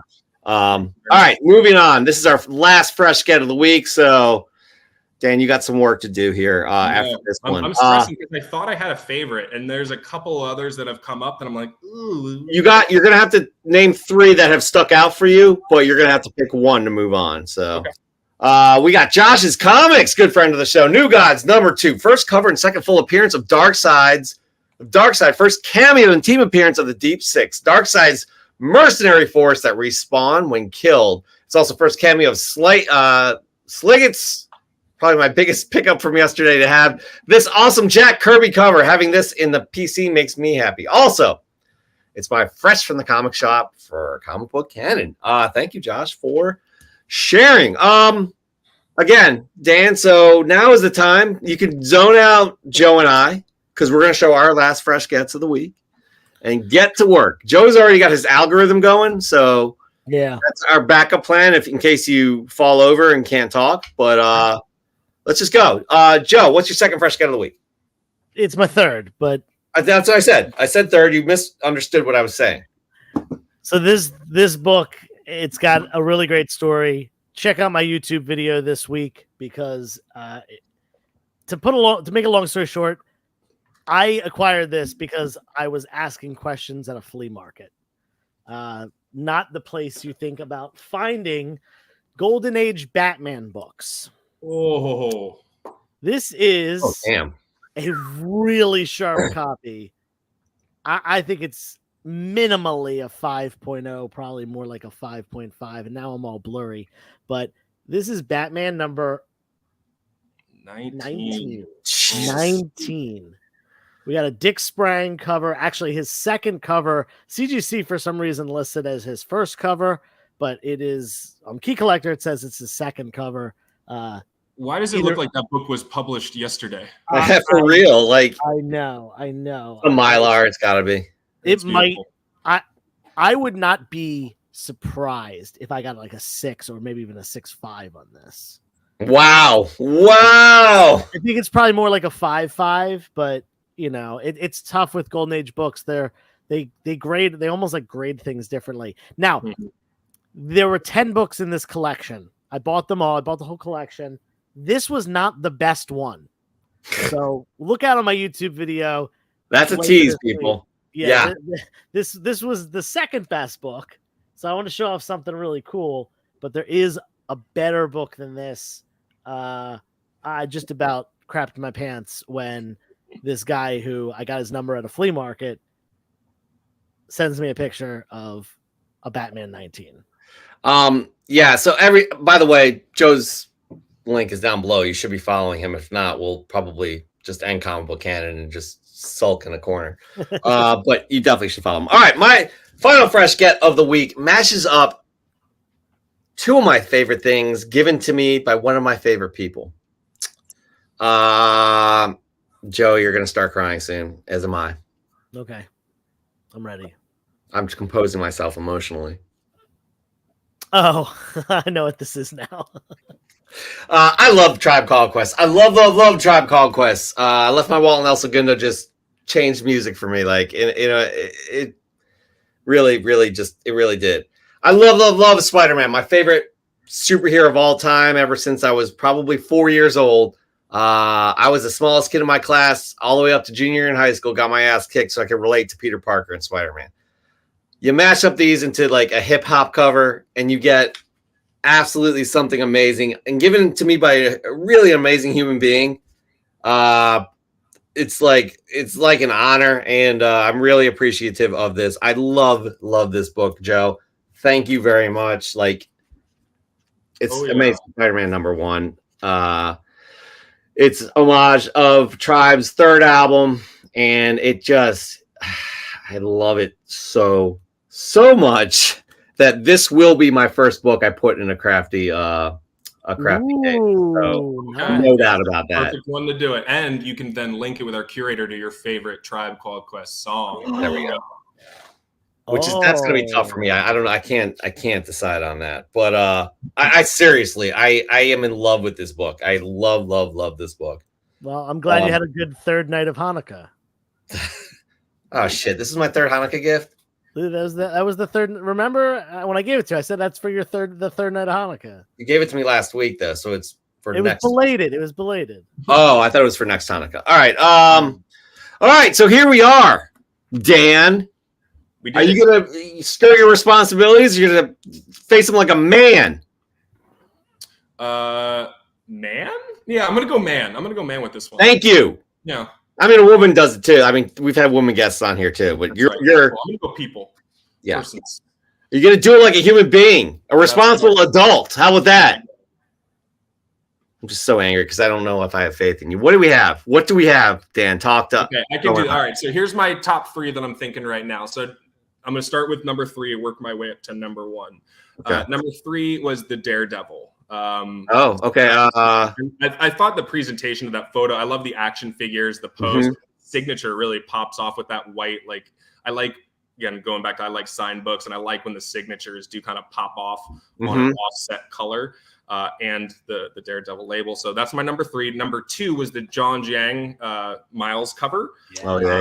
That one, man, I love John Jiang. I have one of his signed things at my office. We're talking Son of Comics here. Yeah. So, and that one, again, with Spider-Verse just coming out, how awesome I feel after seeing that. Yeah. This one resonated with me. But the number 1 I'm going to go with for the story, as well as some of the photos and some of the elements to it. So I'm a big yard sale, garage sale, estate sale person. I also love dinosaurs. I love art prints. So for those reasons, I'm going to go Tommy Boy on this one. I thought that was a great pickup. Well. 50% off too, like those last day estate sale types of finds. Yeah. It's just a unique piece, right? Like, it's just something that if you had it up on the wall, everyone's going to ask you about it. And I think that's just part of what does it for me too. So in this round, I'm giving it to Tommy Boy Collections. Tommy Boy, you haven't been around for quite a while, and you're moving on to the semifinals. That is fantastic. Hey, it is late. This is a longer show than we normally have. It's been a long day for everybody. I blame Chris. As soon as he left, everyone was right on time. Jamming. That's fine. Yeah. But we seriously, despite the fact you're one of our kind as a Philly fan, you eat tasty cakes, go to Wawa, drink water. Water and water ice, baby, all day. Yeah, Rita's. We really can't appreciate you enough for coming on tonight and hanging and spending time with us. Time is our most precious commodity, so we really appreciate you. We appreciate the audience for spending time too. Really, we wish you the best of success with this. I can't wait to get a Crafti Comics case for the Spider-Man. Again, you're onto something really, like the outside the box thinking that you're doing with the, tapping the phone and all that stuff. So well, thank you very much. And just keep rooted in the community, man. That's what it's all about. We really appreciate you. Joe, any words for Daniel? I've heard your name thrown around over the last couple of years from friends and stuff like that. And I think we followed each other on Instagram for quite a while. But seeing those things on the screen and seeing not just the protective and display value of them, but also the other cool things that you have, the customizability as well as the curation thing. I mean, I'm definitely gonna hit you up once I get that comic room ready for some display pieces for sure. Can't wait to see what you guys display. For me, it's all about it because, as sellers, collectors, some of the books you guys have already shown me, I'm like, oh man, I'd love to have that. And I don't care what grade. It's one of those, well, it's this grade, but it displays much better. I think the last part of that sentence is the most important thing. The displays much better and the feelings that it gives you. So if you loved how it looked on the screen, I promise you, as soon as you hold it in your hand, you might never want to mail a book away ever again. So real quick, Paul Bond would like to see those real quick, if you could. Just one more time. So let's see, here's again, just the all acrylic. And they do, so if you've got extra thick books, this is 1/8 inch, which, most comics are, but it can come up to a 1/4 inch deep. So with the recessed acrylic, there's never any pinch on the book. There's no wiggle room left over, anything like that. And every slab comes with the display stand, again, most importantly, so you can just not keep it in a box, but off up on the wall. But if you've got graded books too, look, let me, just for the sake of the Spider-Man, and I know we're running long. I saw that actually. Yeah, it's good. You didn't mention this. Yep, up here. This is our UV Flex display case for fits all size graded slabs, 99% UV protected, comes stained wood, light wood, all acrylic. So we've got a little bit of something from everybody, from graded slabs. Even I heard you mention the original artwork before, the 1117s. This is a new favorite of mine, is our 1117 frame. Oh, sweet. All right. All acrylic. It's 1 inch stainless steel standoff mounts. I love David Mack, and my wife is a huge cat person. So obviously this was a natural must display in my home, but a little bit of something for everybody here at Crafti Comics. Yeah, man. Good stuff. Again, we appreciate you for coming on. We appreciate you, the audience. Again, as I said before, time is our most precious commodity, so we truly appreciate the time we all spend together. Joe, any final words or thoughts for this show, this episode 143? No, just a good old yeehaw on the way out. Yeehaw indeed. With that being said, everybody, y'all be good to yourselves and be good to others. Peace.